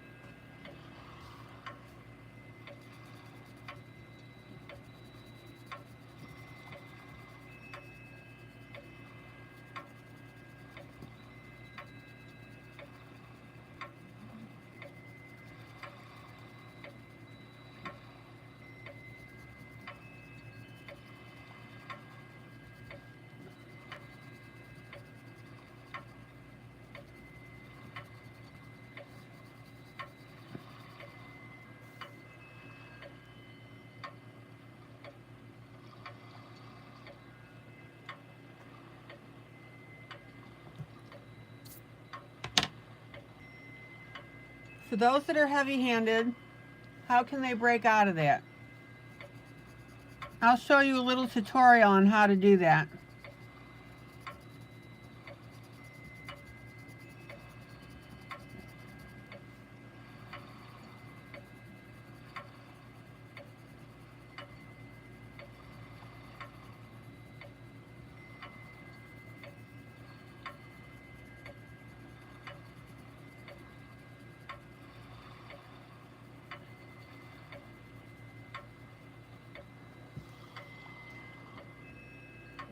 Oh man, guys, look how beautiful that is.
Annie, you're right.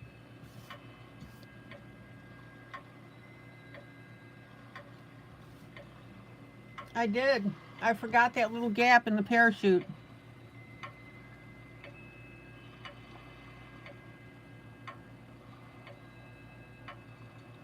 Thank you, Annie.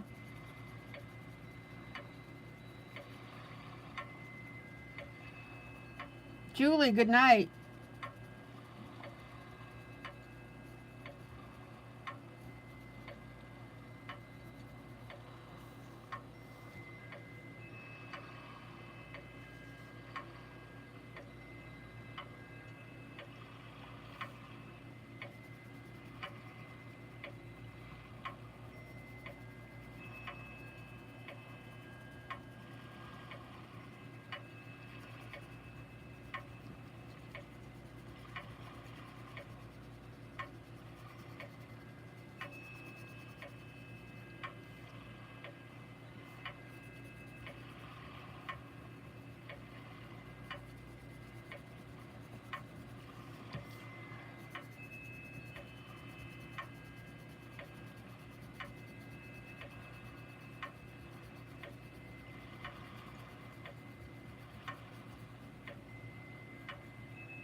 Now, the one thing that is saving our bacon from the fact that these two areas are a little bit darker because I had the wrong color on it is the fact that we have a darker area down here, and as I'm putting the blue on it down here, it's matching what's up here. So the coloring god is with us tonight.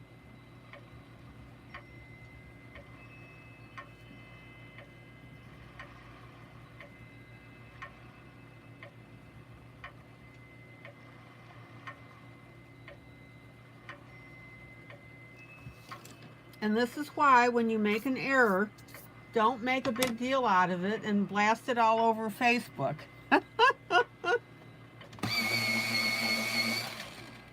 I'm telling you, most people are not going to notice unless you start talking about it. Now, having said that, if you do make an error in a coloring and you post it in the group,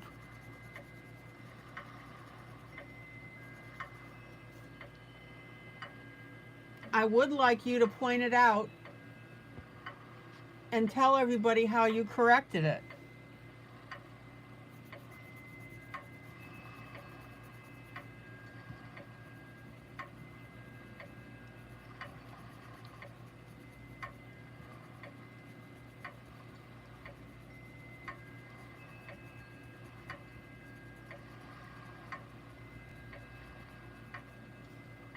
All right, check out how cool this blue is looking.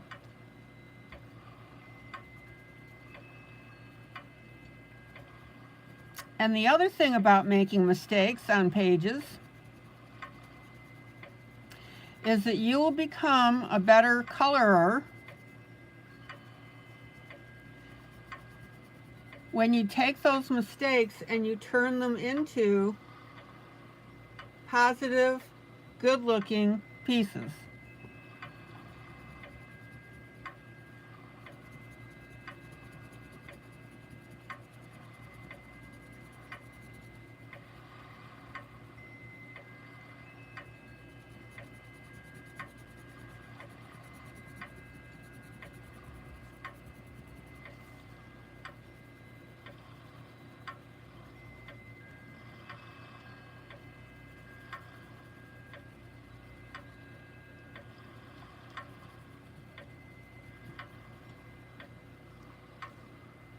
Is what I'm telling you making sense, guys?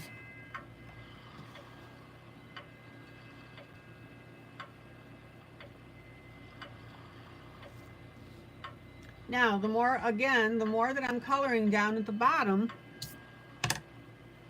the more that my boo-boo at the top disappears. You would never ever know that I messed up these two colors I had orange and I had a dark maroon. And dark maroon, which is the red, is the hardest to correct. Red does not erase out of your paper very easily. But it looks natural, doesn't it?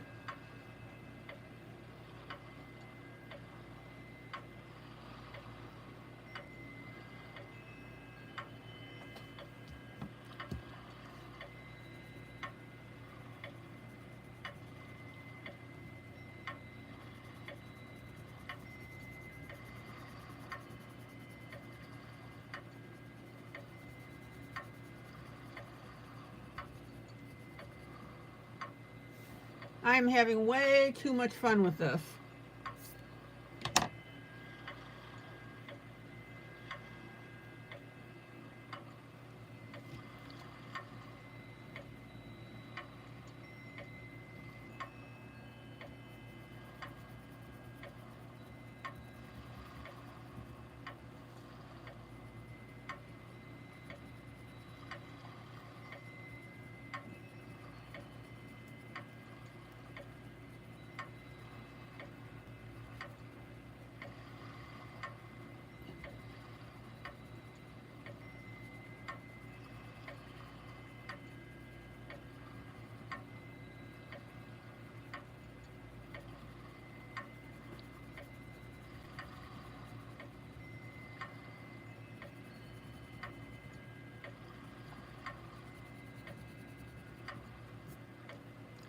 My poor little color pencil is dying. Look at that.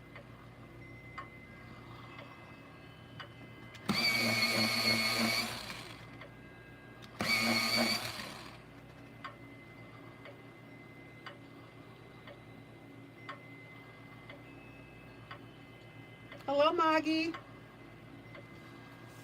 Hi, Allie. Happy Thursday, happy Thursday, happy Thursday. Happy Thursday to one and all.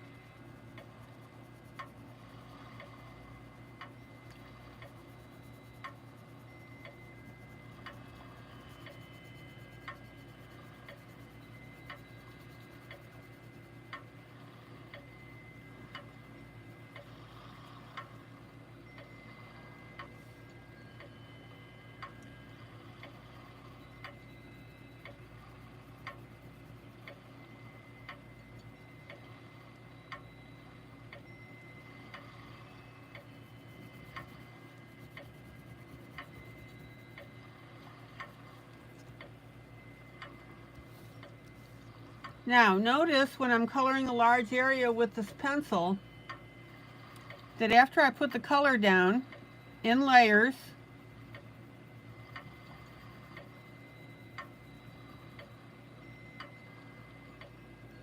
I'm going to go ahead and finger blend that in. In other words, I'm just smoothing out the wax so it doesn't build up.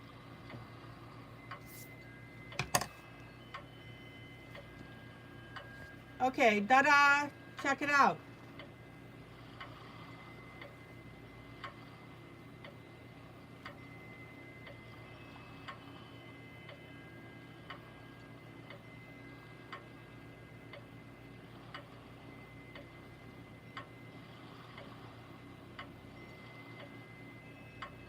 Questions?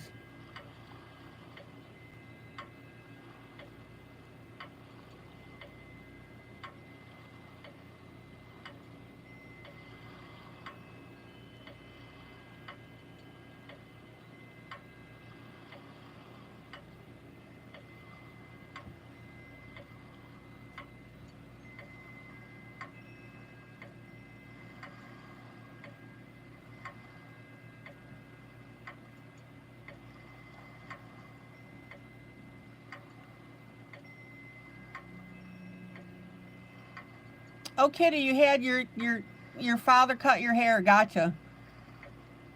Maggie's got an eye appointment tomorrow. Follow up on her surgeries.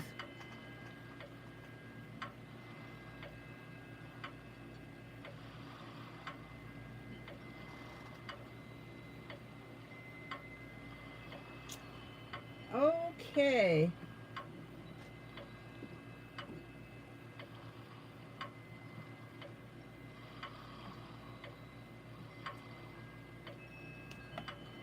One last little touch here.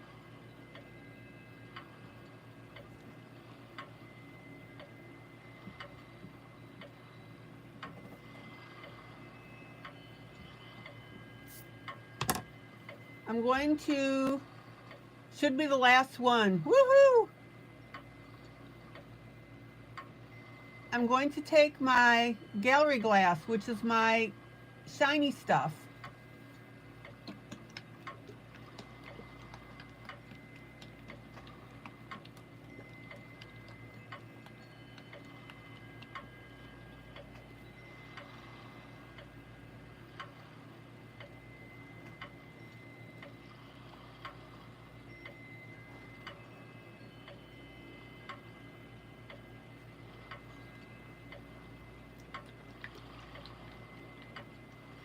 Now, what I would recommend is you shake it.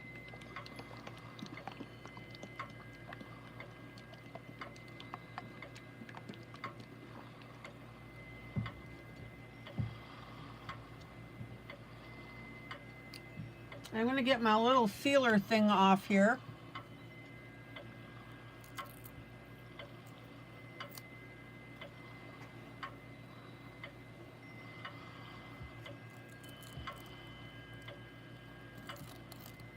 Anyone care to guess where I'm going to use my gallery glass?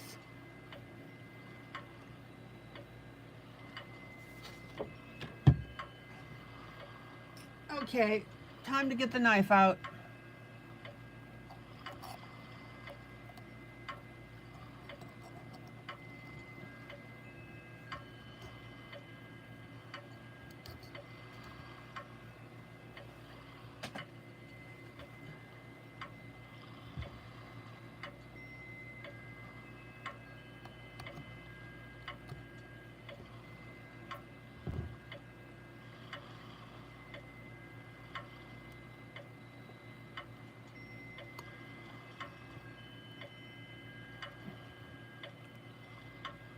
Okay, now apparently I have some dry stuff in here.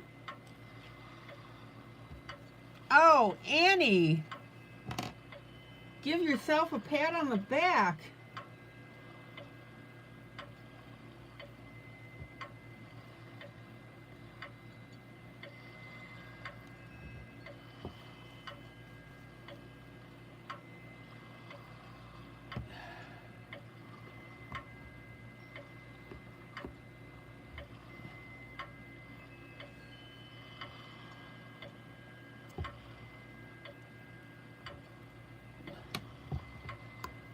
All right.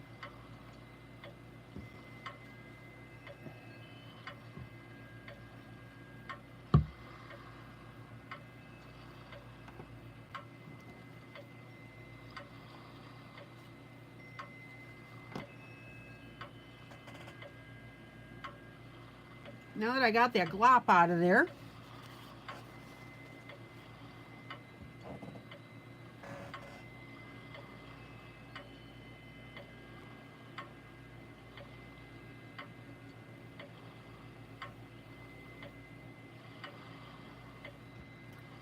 and then I'm going to take my, well, I got to put my cap back on. And then I'm going to take my scissors and we'll cut off that tip, which is now gone somewhere, never to be seen again. Okay.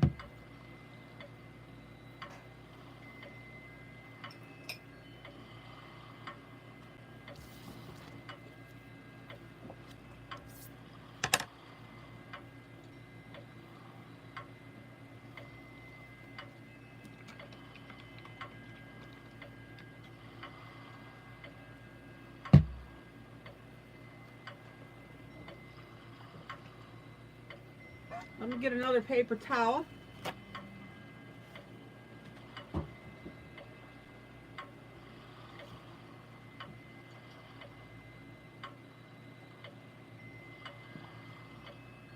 Hi, Brittany.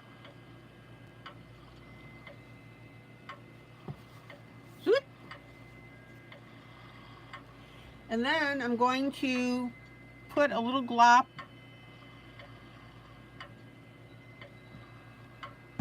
on that helmet.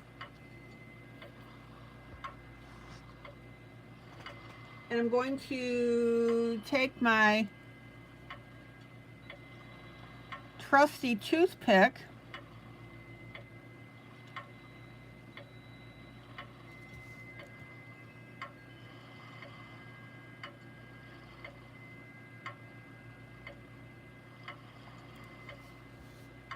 and spread that on here.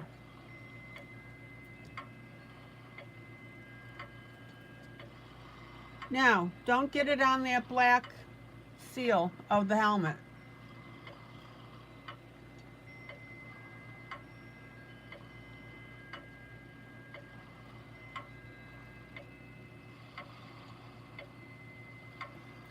Kitty, I got this from Amazon.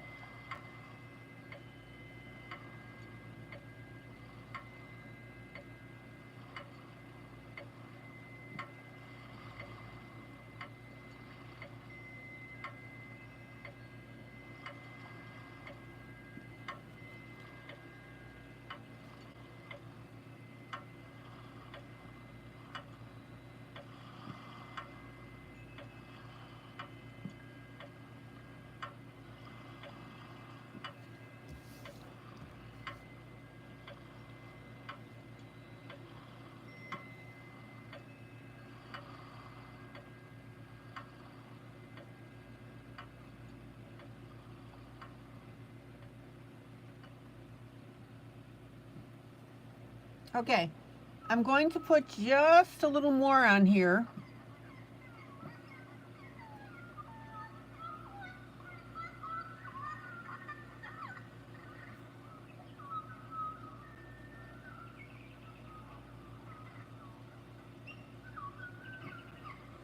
Annie, you've got a printer, don't you?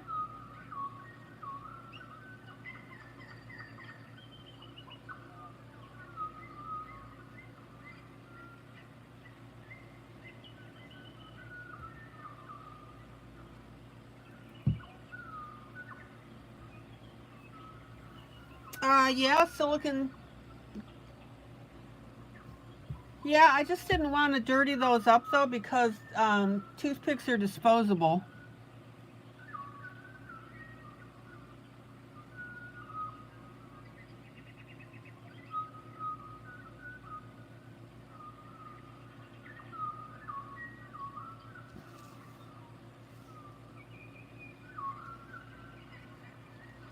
Annie, have you purchased any of my books yet?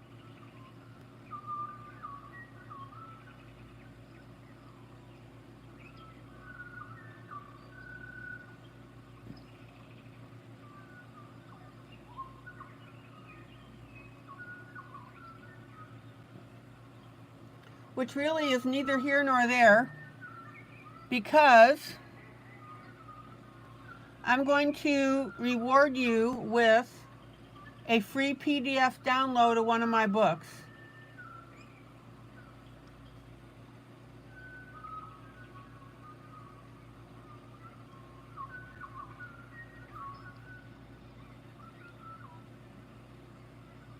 No, my sale is still happening till the end of the month.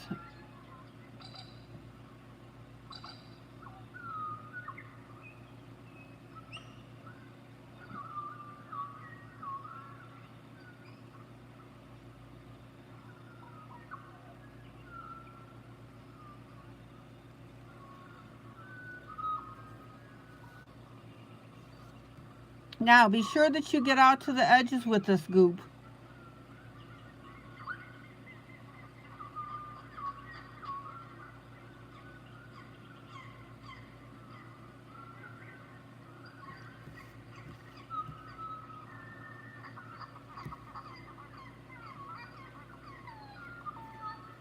This stuff will dry.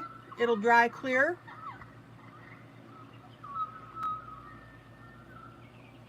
And we'll have a shiny helmet.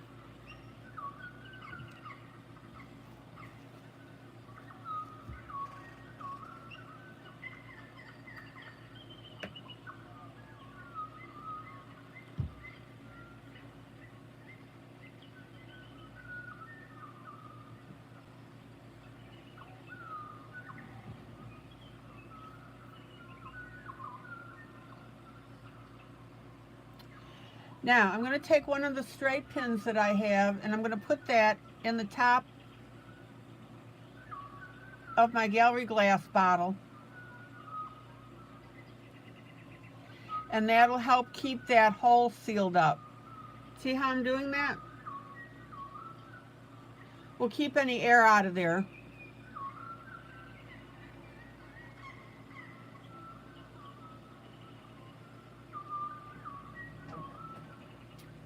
Brittany, I have a dog and a cat. All right, so that's going to dry. It'll get clear.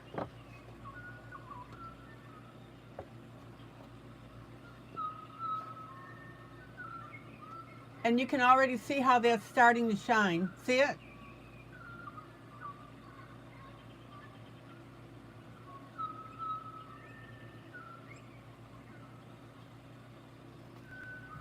Okay, time to go to our next project.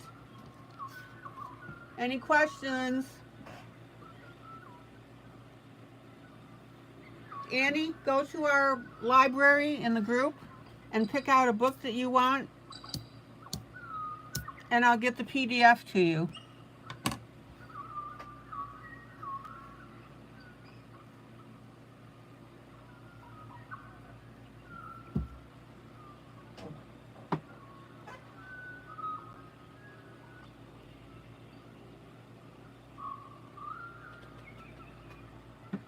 No, send me a message of the one that you want.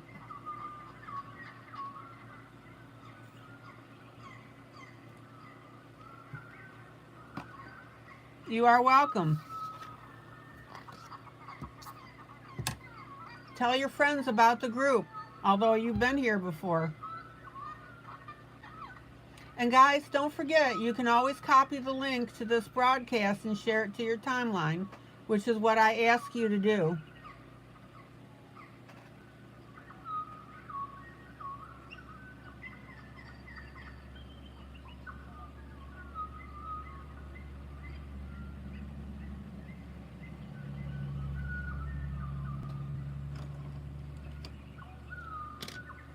Annie, aren't you glad you came back into the group?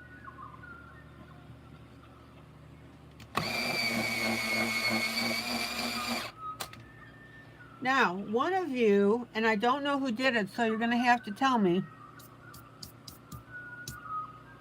added a border on her blouse, and I thought that looked really cool.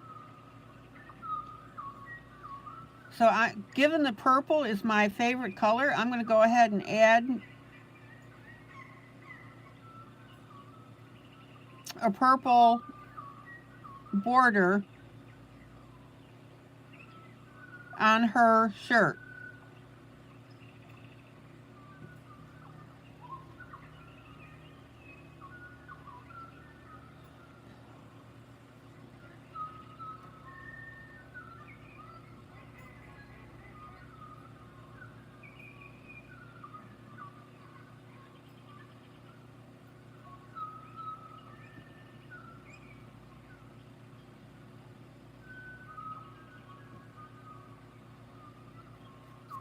Now notice that I'm going a little bit darker on the bottom.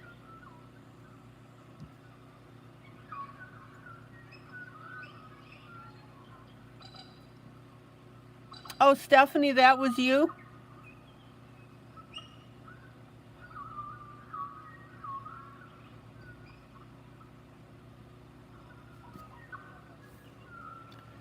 Okay, your question was, what is that again, and what's it for? Okay, I don't know what the it is. You need to give me a noun in that sentence.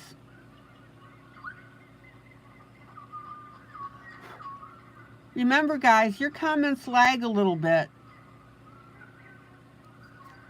So I'm on to other things when you're talking to me.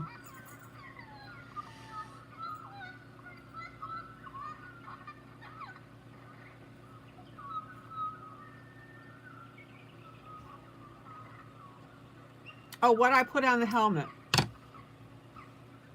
Okay, it's called gallery glass. And what it does is it shines up something. So as you can see, there you go, see it? It makes it shine.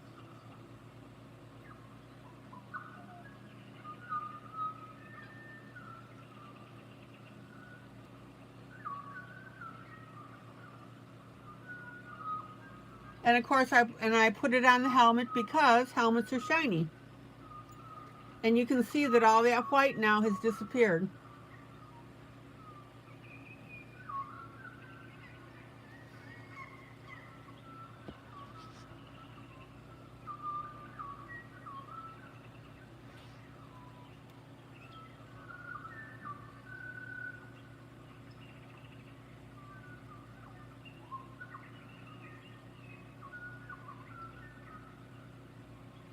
Now be sure to curve around your color so that it makes your blouse look rounded.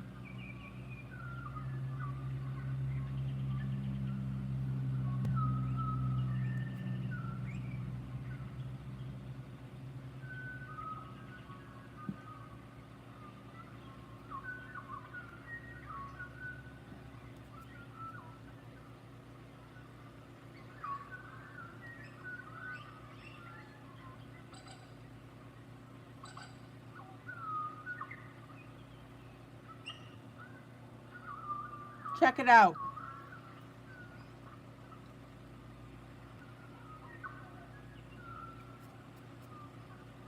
Annie, tell people what clear embossing powder is and how you use it.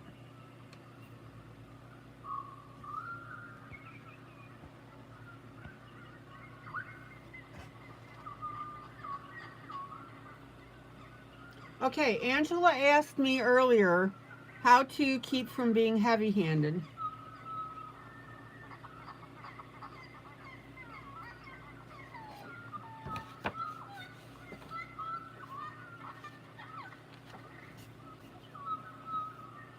Oh yeah, I love the purple border. Stephanie, that definitely was a happy accident.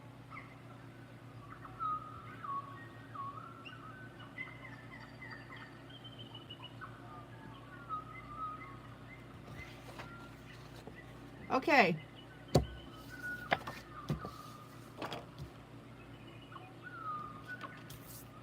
Let me show you how to practice to not being heavy-handed.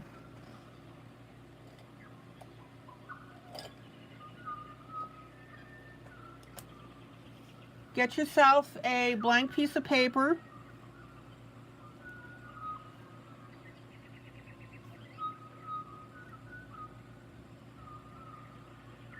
Draw a couple of rectangles.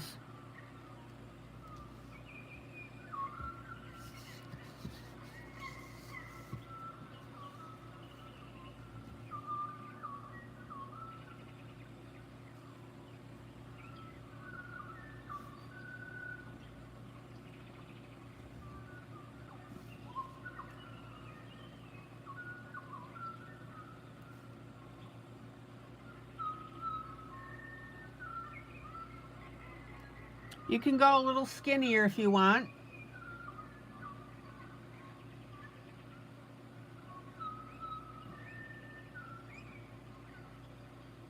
Embossing powder is a powder that you apply on a transparent ink, kind of like a glue, and you heat it with an embossing gun, and it dries clear and glossy. Okay.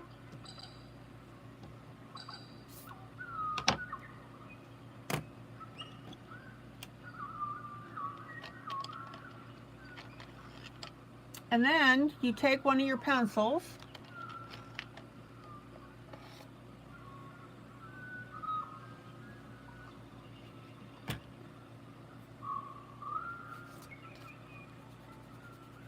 This happens to be an Arteza, which is neither here nor there. And Annie, again, just for future, when you were writing your explanation, instead of saying it's, say clear embossing powder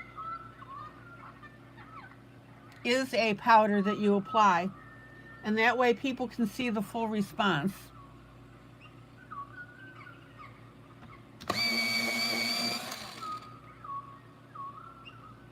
misspoke earlier when I told you to add a noun to comments.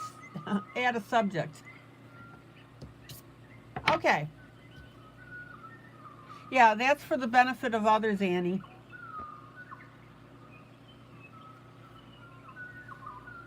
Okay. So here's how you practice not being heavy-handed.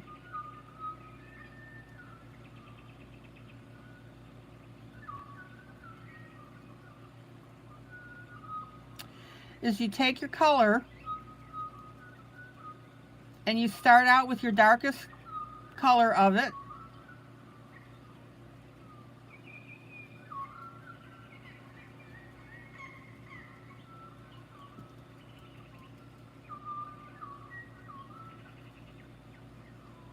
Now notice how I'm continuing to layer this and go over it. That way it's our richest color.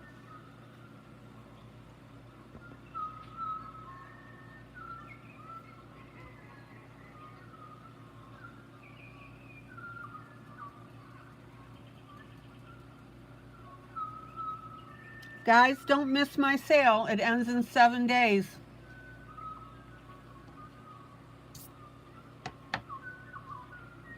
Then you come through and you come in a little bit lighter, excuse me. And you blend in that point, that changeover point between your dark and your medium.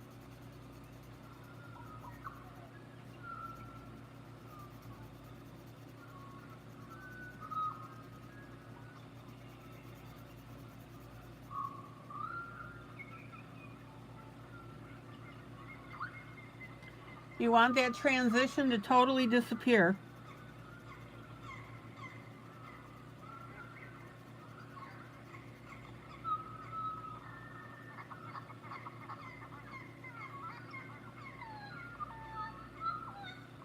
And then you come in with your lightest of your color.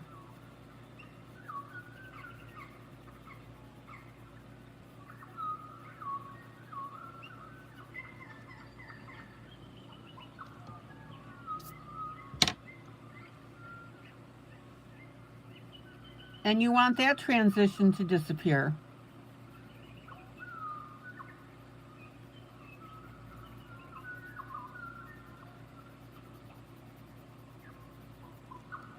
Let me pull out.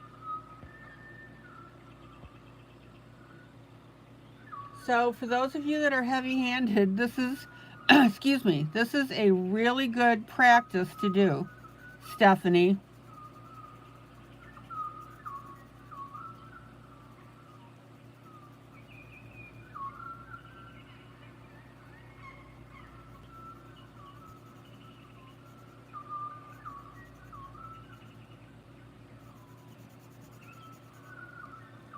And you can finger blend that if you want. I just want you to see these and Angela.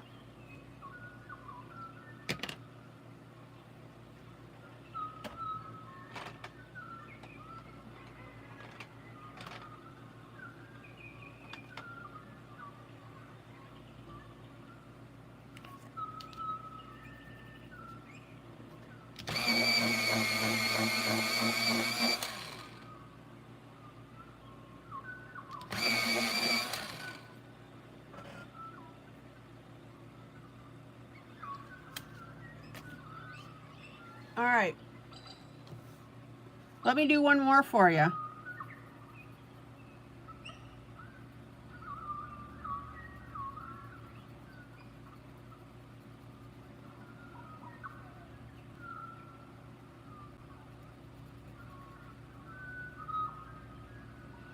Now, I'm deliberately doing this on a wider rectangle.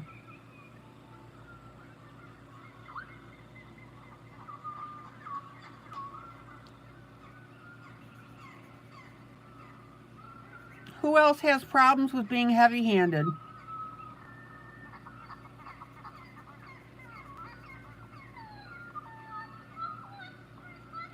Now, also notice that I'm coloring these wider areas in little circles.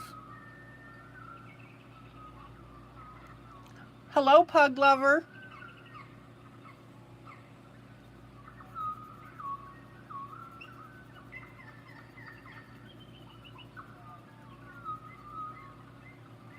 Now again, notice that I'm layering, even though it's just with one color.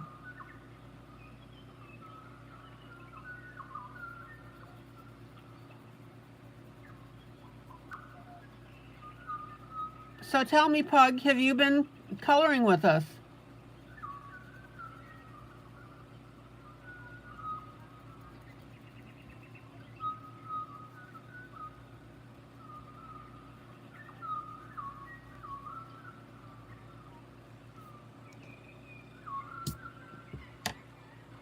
All right, so there's my dark.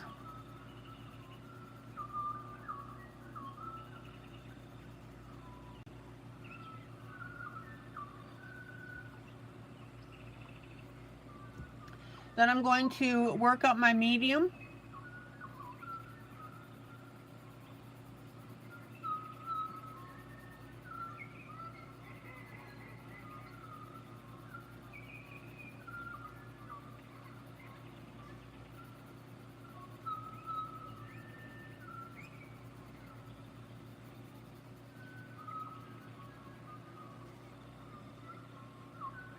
Oh, Pug, that's wonderful.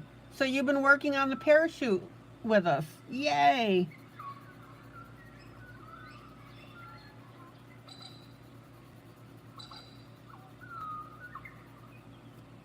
Okay.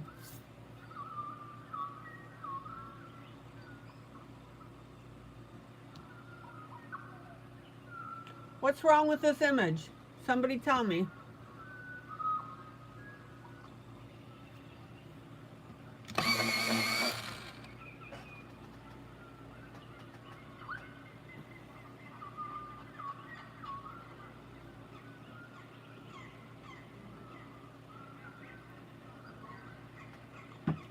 Thomas, I see that you're back from dinner. I already welcomed you back.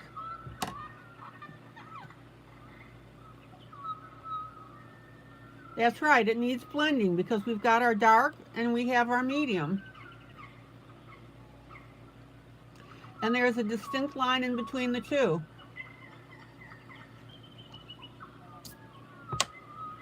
So let's go ahead and blend that out.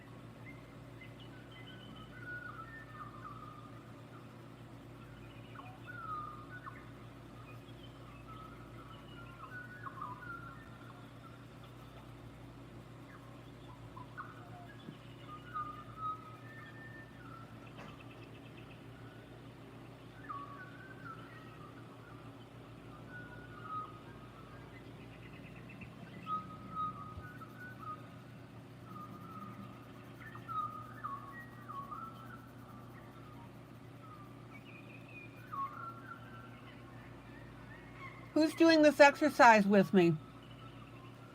Blending, blending, blending, rawhide. That's right.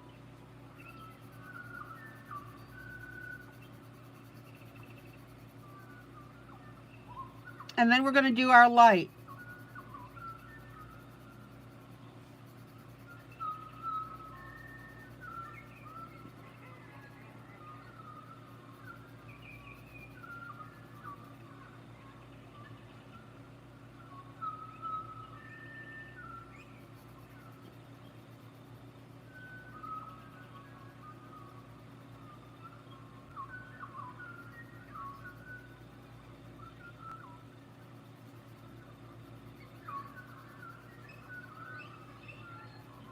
Now, sometimes you'll get little spots on here.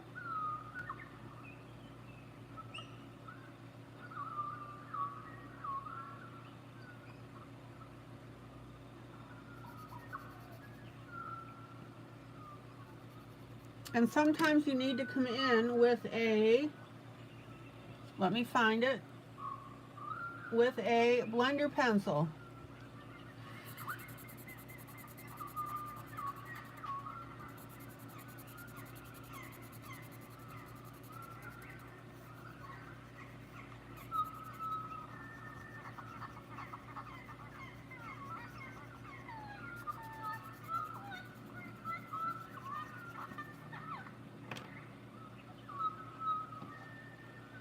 I should go skydiving.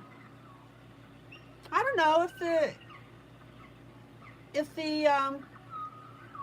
yeah, I'll take care of this thing about the rawhide thing. Give me a second.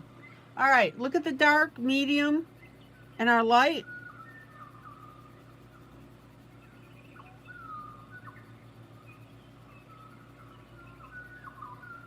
And notice that I'm blending that transition line to the point that it what? Totally disappears.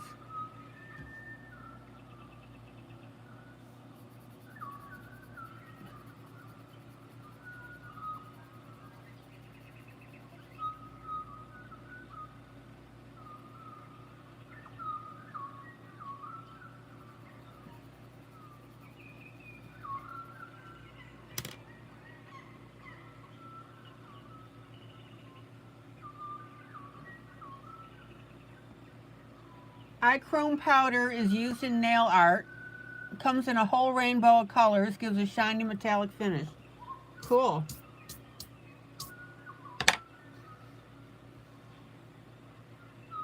See what you guys learned by being in this chat? Who's doing this with me?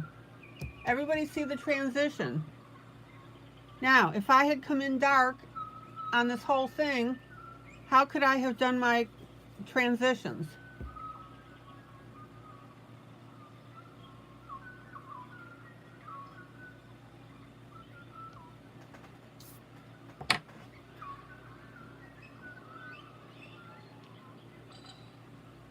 So, for those of you that are coming in heavy, this is what you're doing.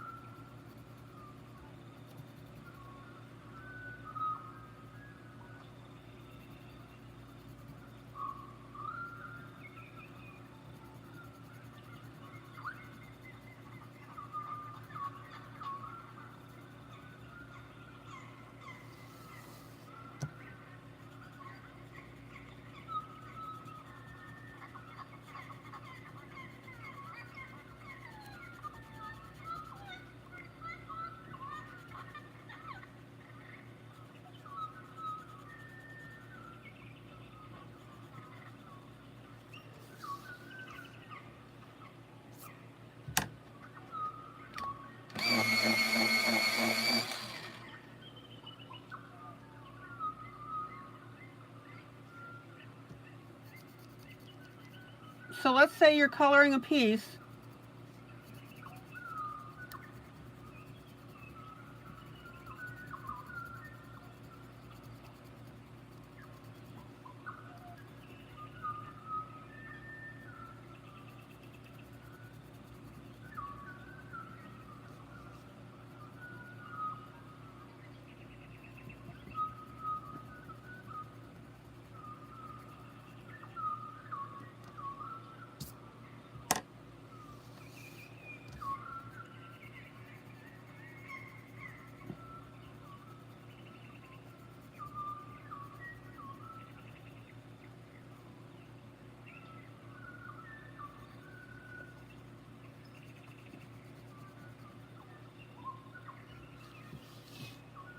Now,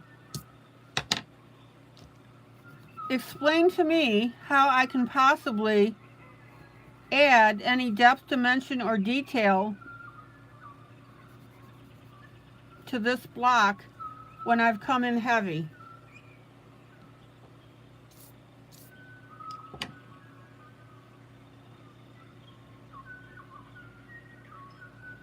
That's right, Pug. So what you need to do, if you have, your hands are aching, you're pushing too hard, is that you need to come in with repeated strokes.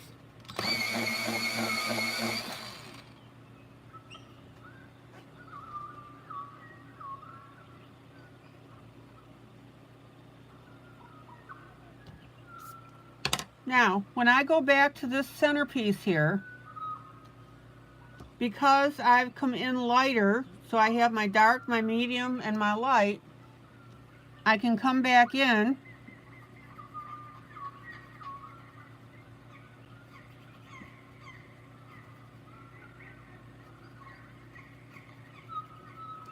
And I can add dimension to this piece because I've got these lighter shades.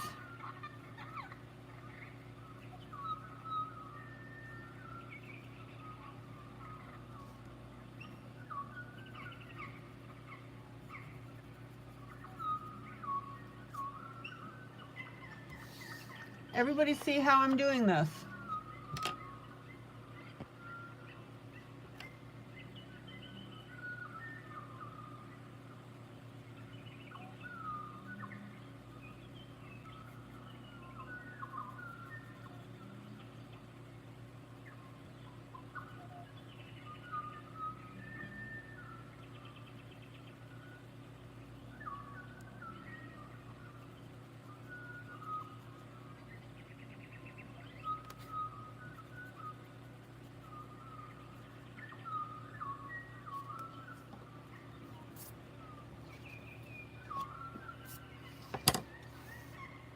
Does everybody see that shading around the outside?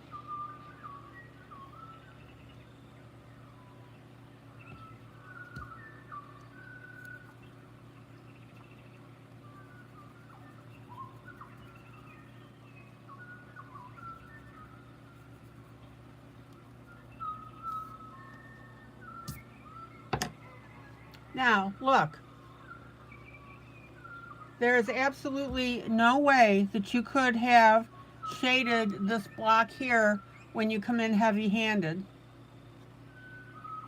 Hi, Dana. Thumb number 22.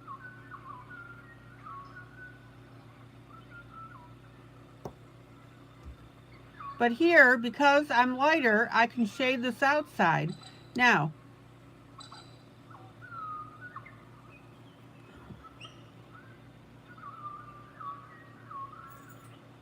when we color skin, for example, and you come in with your base color, if you come in heavy-handed with your base color, it's going to be very difficult for you to add the subsequent shading to make the skin color.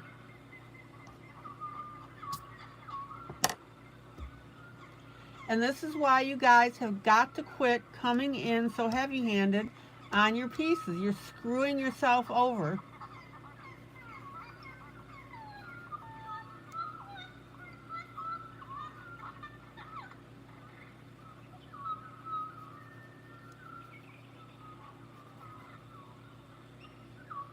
Did everybody see that?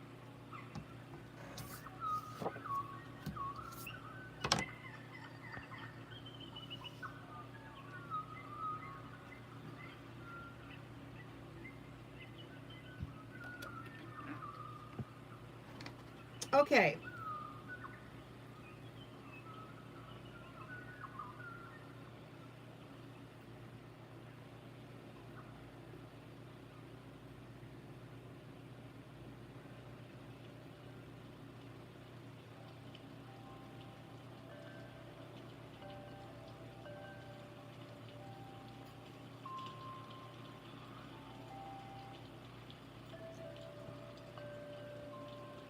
Okay, I want you guys to listen to something.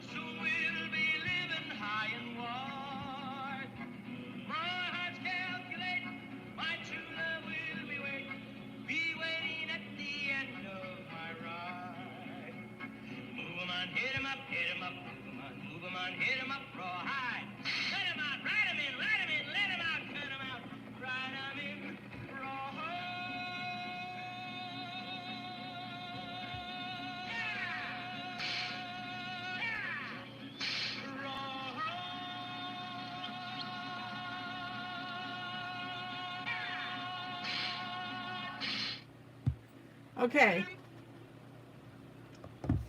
So, that's where that comes from, because we go blending, blending, blending, rawhide. So I want you to sing that little theme. to yourself when you're blending.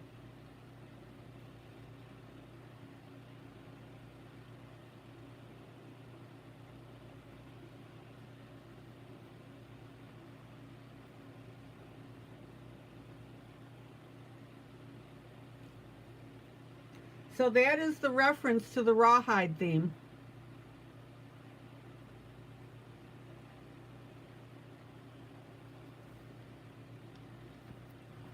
Blending, blending, blending, rawhide. Moving on, get him up. Da da da da da da. Oh yeah, rawhide is still available. Everybody clear on this.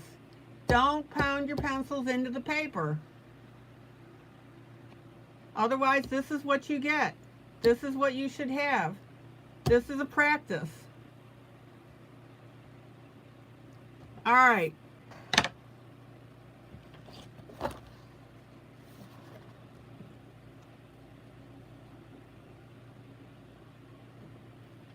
Oh, Maggie, I bet you that gives you a really nice memory, doesn't it?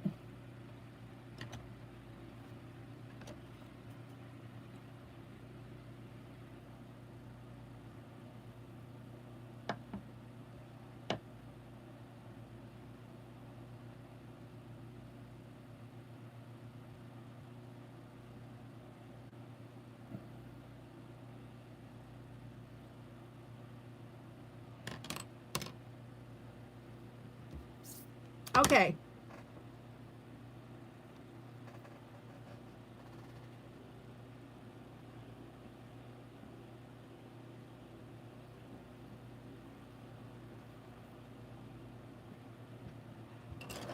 I'm obviously not going to get to Disney tonight, but that's okay.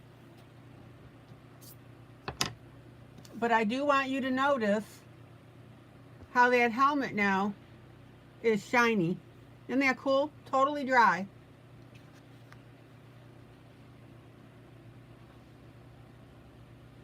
Check it out.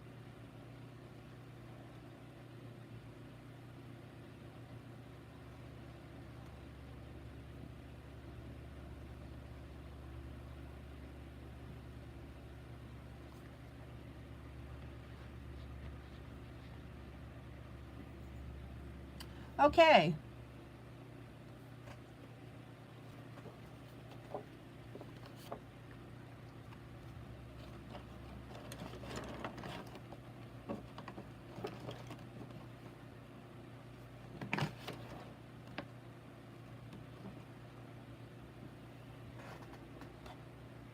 Dana, I use gallery glass.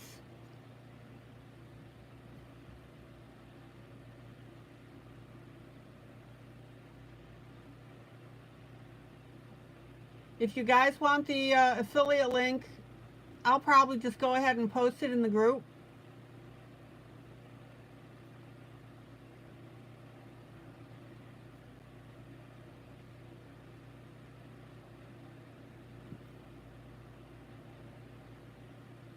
Or you can go ahead and ask me.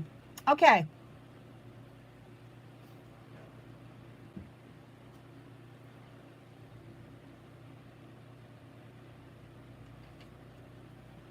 Now, since I'm close to time here, I've got about, what, 15 minutes? So I'm going to go ahead and I'm going to pop in some colors on the ground.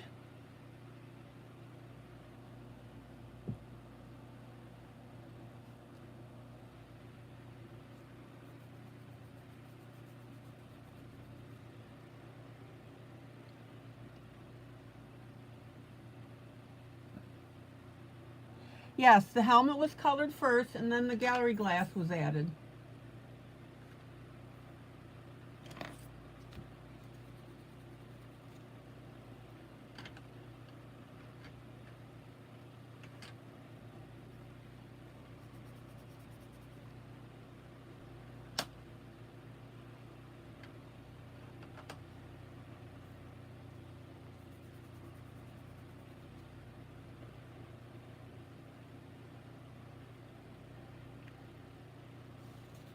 Okay, so we're going to add a little bit of farmland here. Yeah, Dana, you can go back earlier in this broadcast and see how I applied it with a toothpick.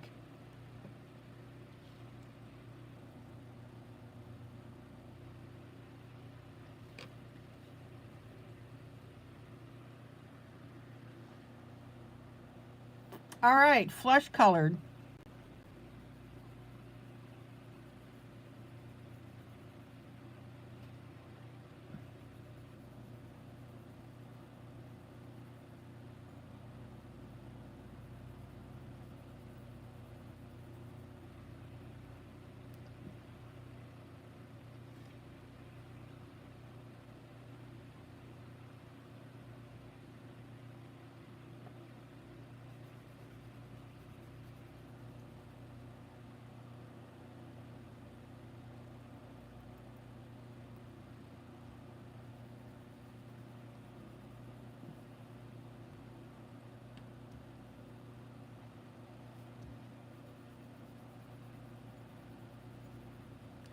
Now, again, what do I always tell you?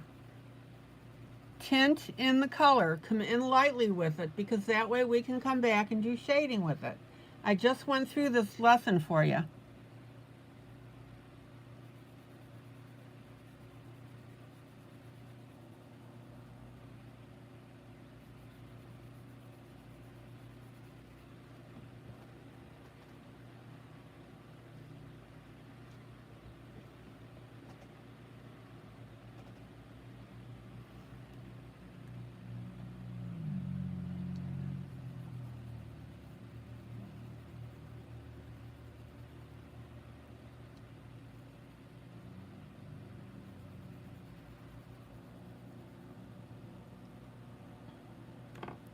And then I'm going to come in with a light green.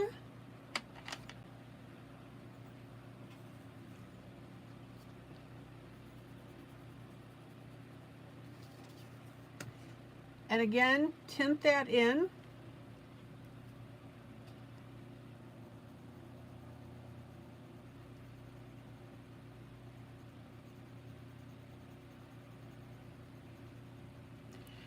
And guys,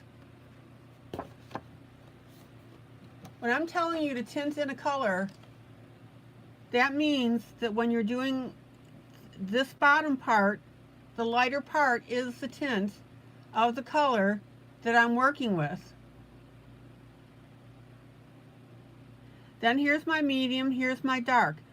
Tinting in means use the lightest version of the pencil that you've got in your hand.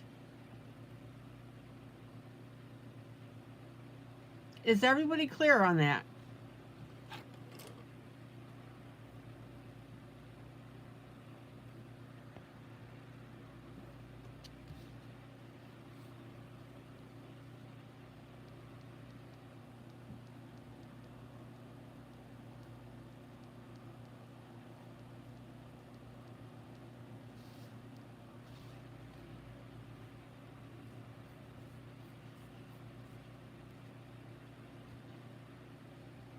Any light bulbs going off with anybody?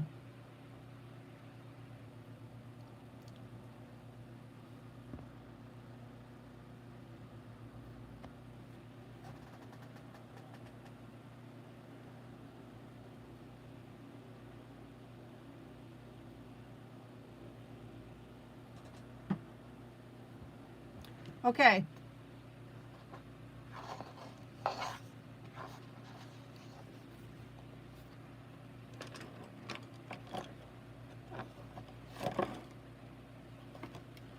Thomas, when are your leads breaking? Are your leads breaking when as you're using the pencil?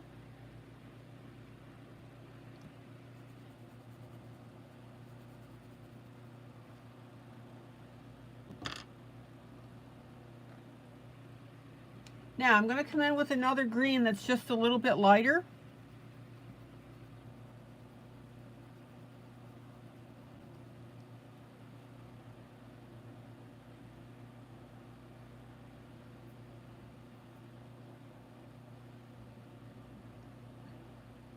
Thomas, when are your pencils breaking? While you're sharpening them or while you're coloring?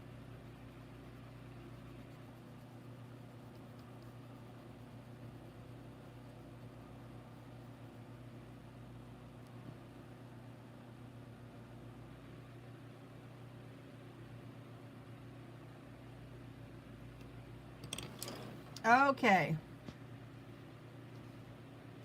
Check out the effect.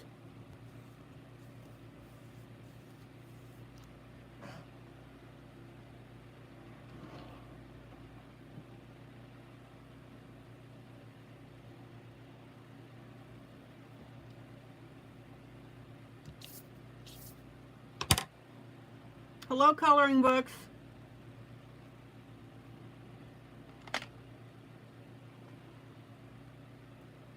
Okay, now I'm going to come back with my lighter blue. This is the blue that I used earlier.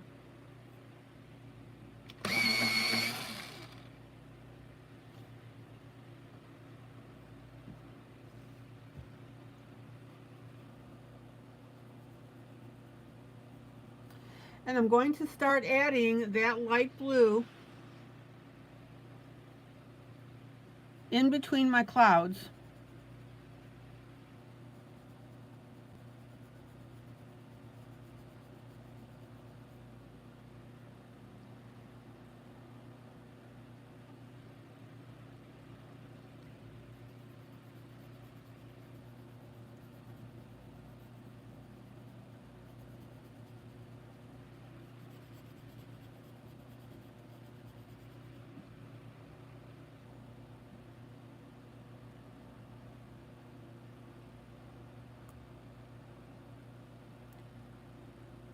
Thomas, did you not hear my question? When are your pencils breaking? Are they breaking while you're coloring, or are they breaking when you sharpen them?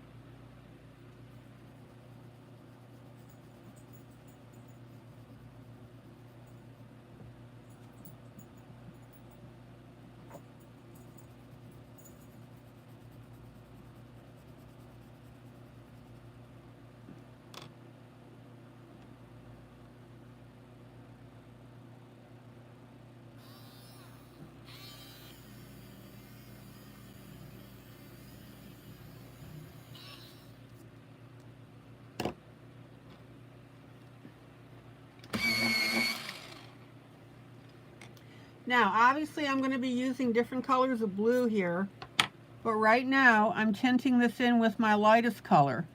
And again, when I say tinting in with my lightest color, that means that I'm using the lightest shade of my lightest color based on those blocks that I just showed you.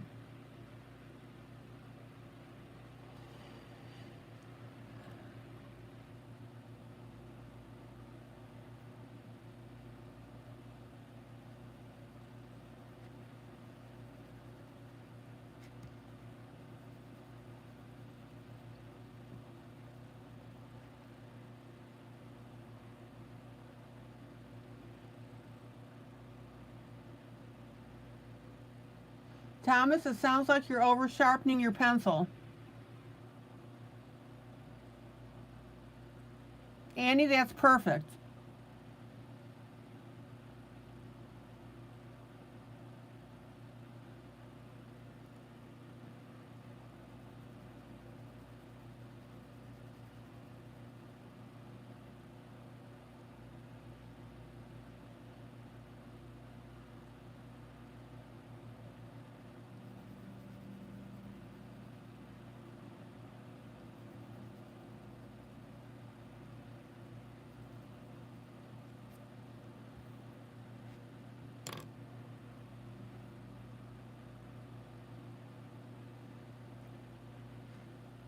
Thomas, it sounds like that you're obsessing about a sharp point, and that's causing you to break your pencils.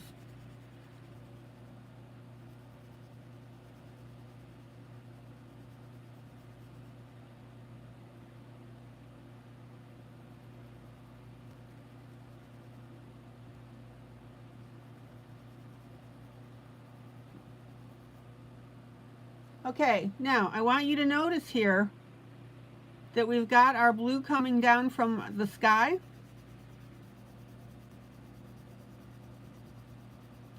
So I'm going to go ahead and start shaping these clouds.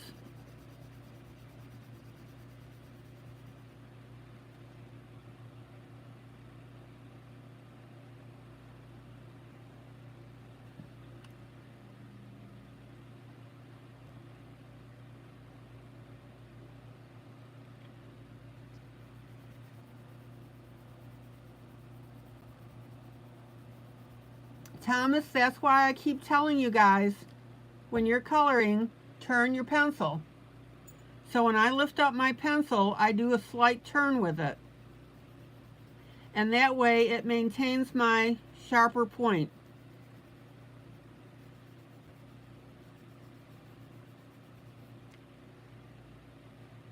So that also sounds like something you need to work on.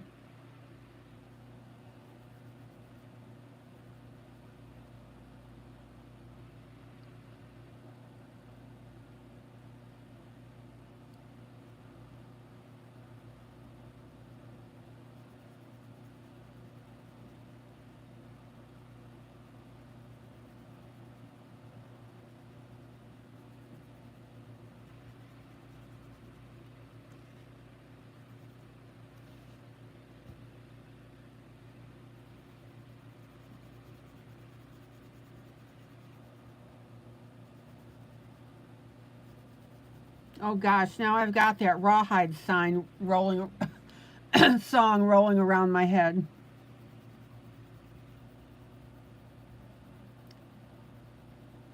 Anybody else?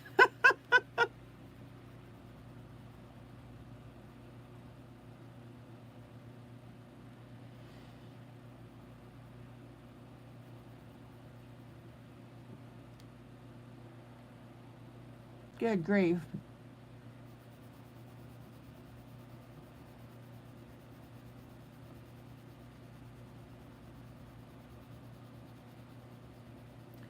Thomas, do you understand what I'm telling you about turning your pencil?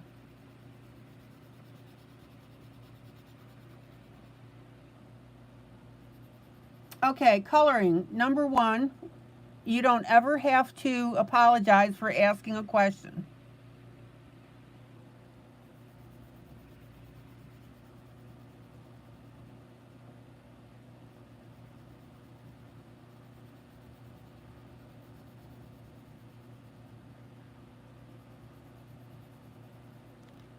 So, as far as different coloring pencils that I work, or pencils that I use,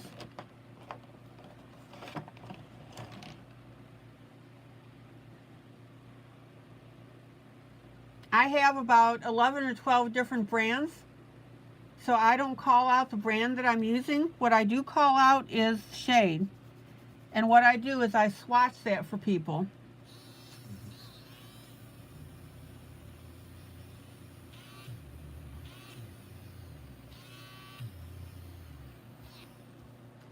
So for example, when I do my light, medium, and dark,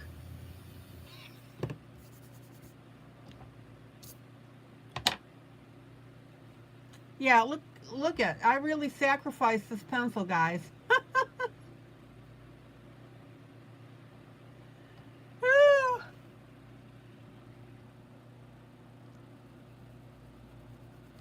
I hope you guys appreciate that. But in all seriousness, that's why I have different brands, so that if I run out on one, I can easily switch to another.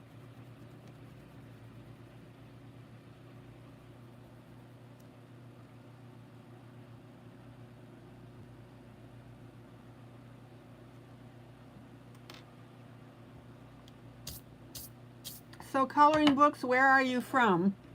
Like I already couldn't tell.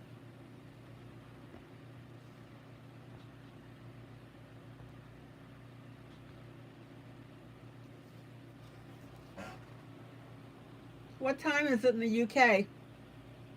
Oh, wait a minute, I shouldn't assume. You're not from Australia, because Australia, it would be around 2 o'clock.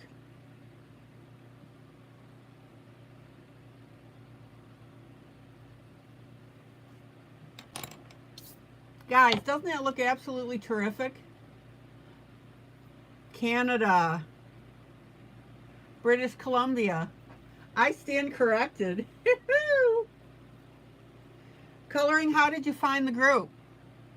Oh, Canada. Da da da da da da. Da da da da da da da da da.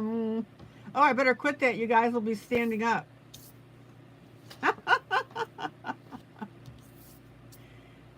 Yeah, Annie's on the East Coast, so she's an hour ahead. Right now it's 10 o'clock my time. Pug, it's 4 o'clock in the morning in the UK.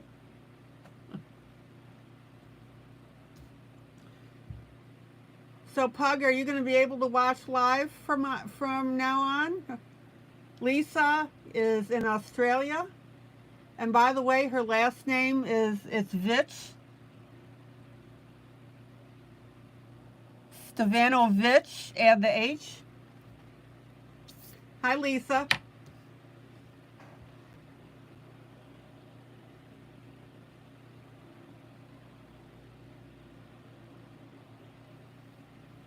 I'm in the U.S., Tennessee, Central Standard Time.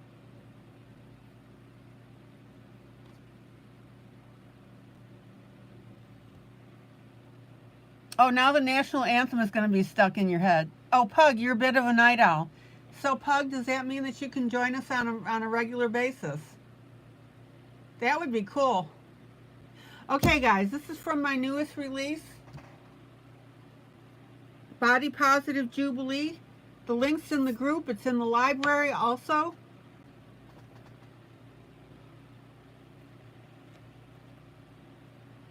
This is the body coloring here that we're doing. I always provide a freebie for you, and I suggest that you pace me.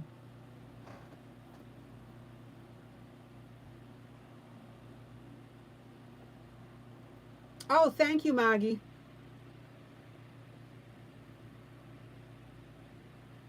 Well, Pug, I hope you're not so silent.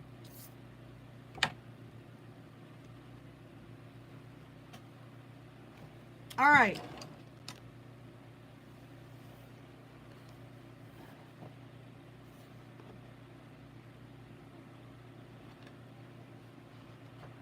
Can somebody, oh, you should be able to post the link.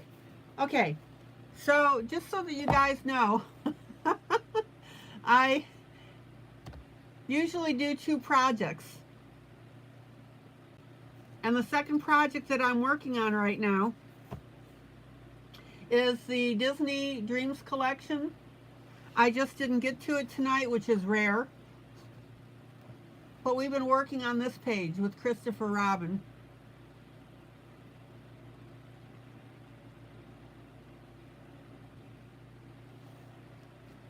Annie, let me know. You got to text me. All right. Hold on, I'm going to make you guys dizzy.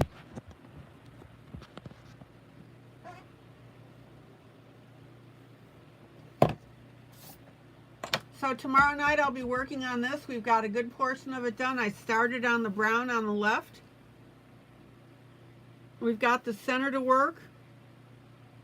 A little bit on the top.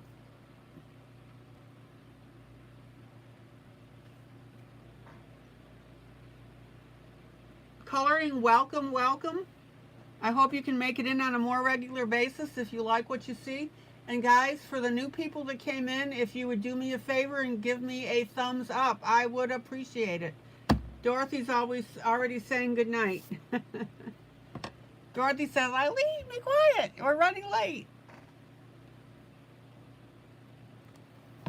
Okay, guys, this is ILene Vick for Teaching Adult Coloring with ILene Vick. Guys, joyous, joyous coloring. Guys, love on each other. That's what our group is known for. I love that shiny helmet that I did for you. Isn't that cool? Look at that.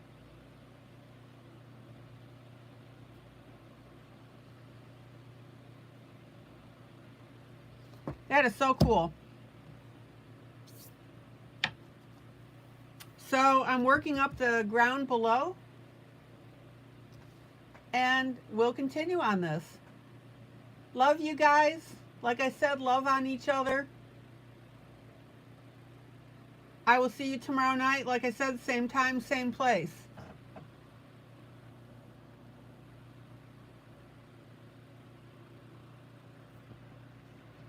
All right, let me zoom in for my closeout. We'll do that on the helmet. How's that? Okay, oh, and one more thing before you all go. Please copy the link to this broadcast and put it in your timeline on Facebook.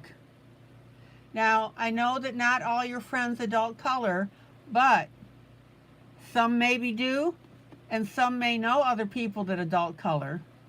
Lisa, I'm glad you finally spoke up. I didn't know that you were here. Lisa with an H. Oh,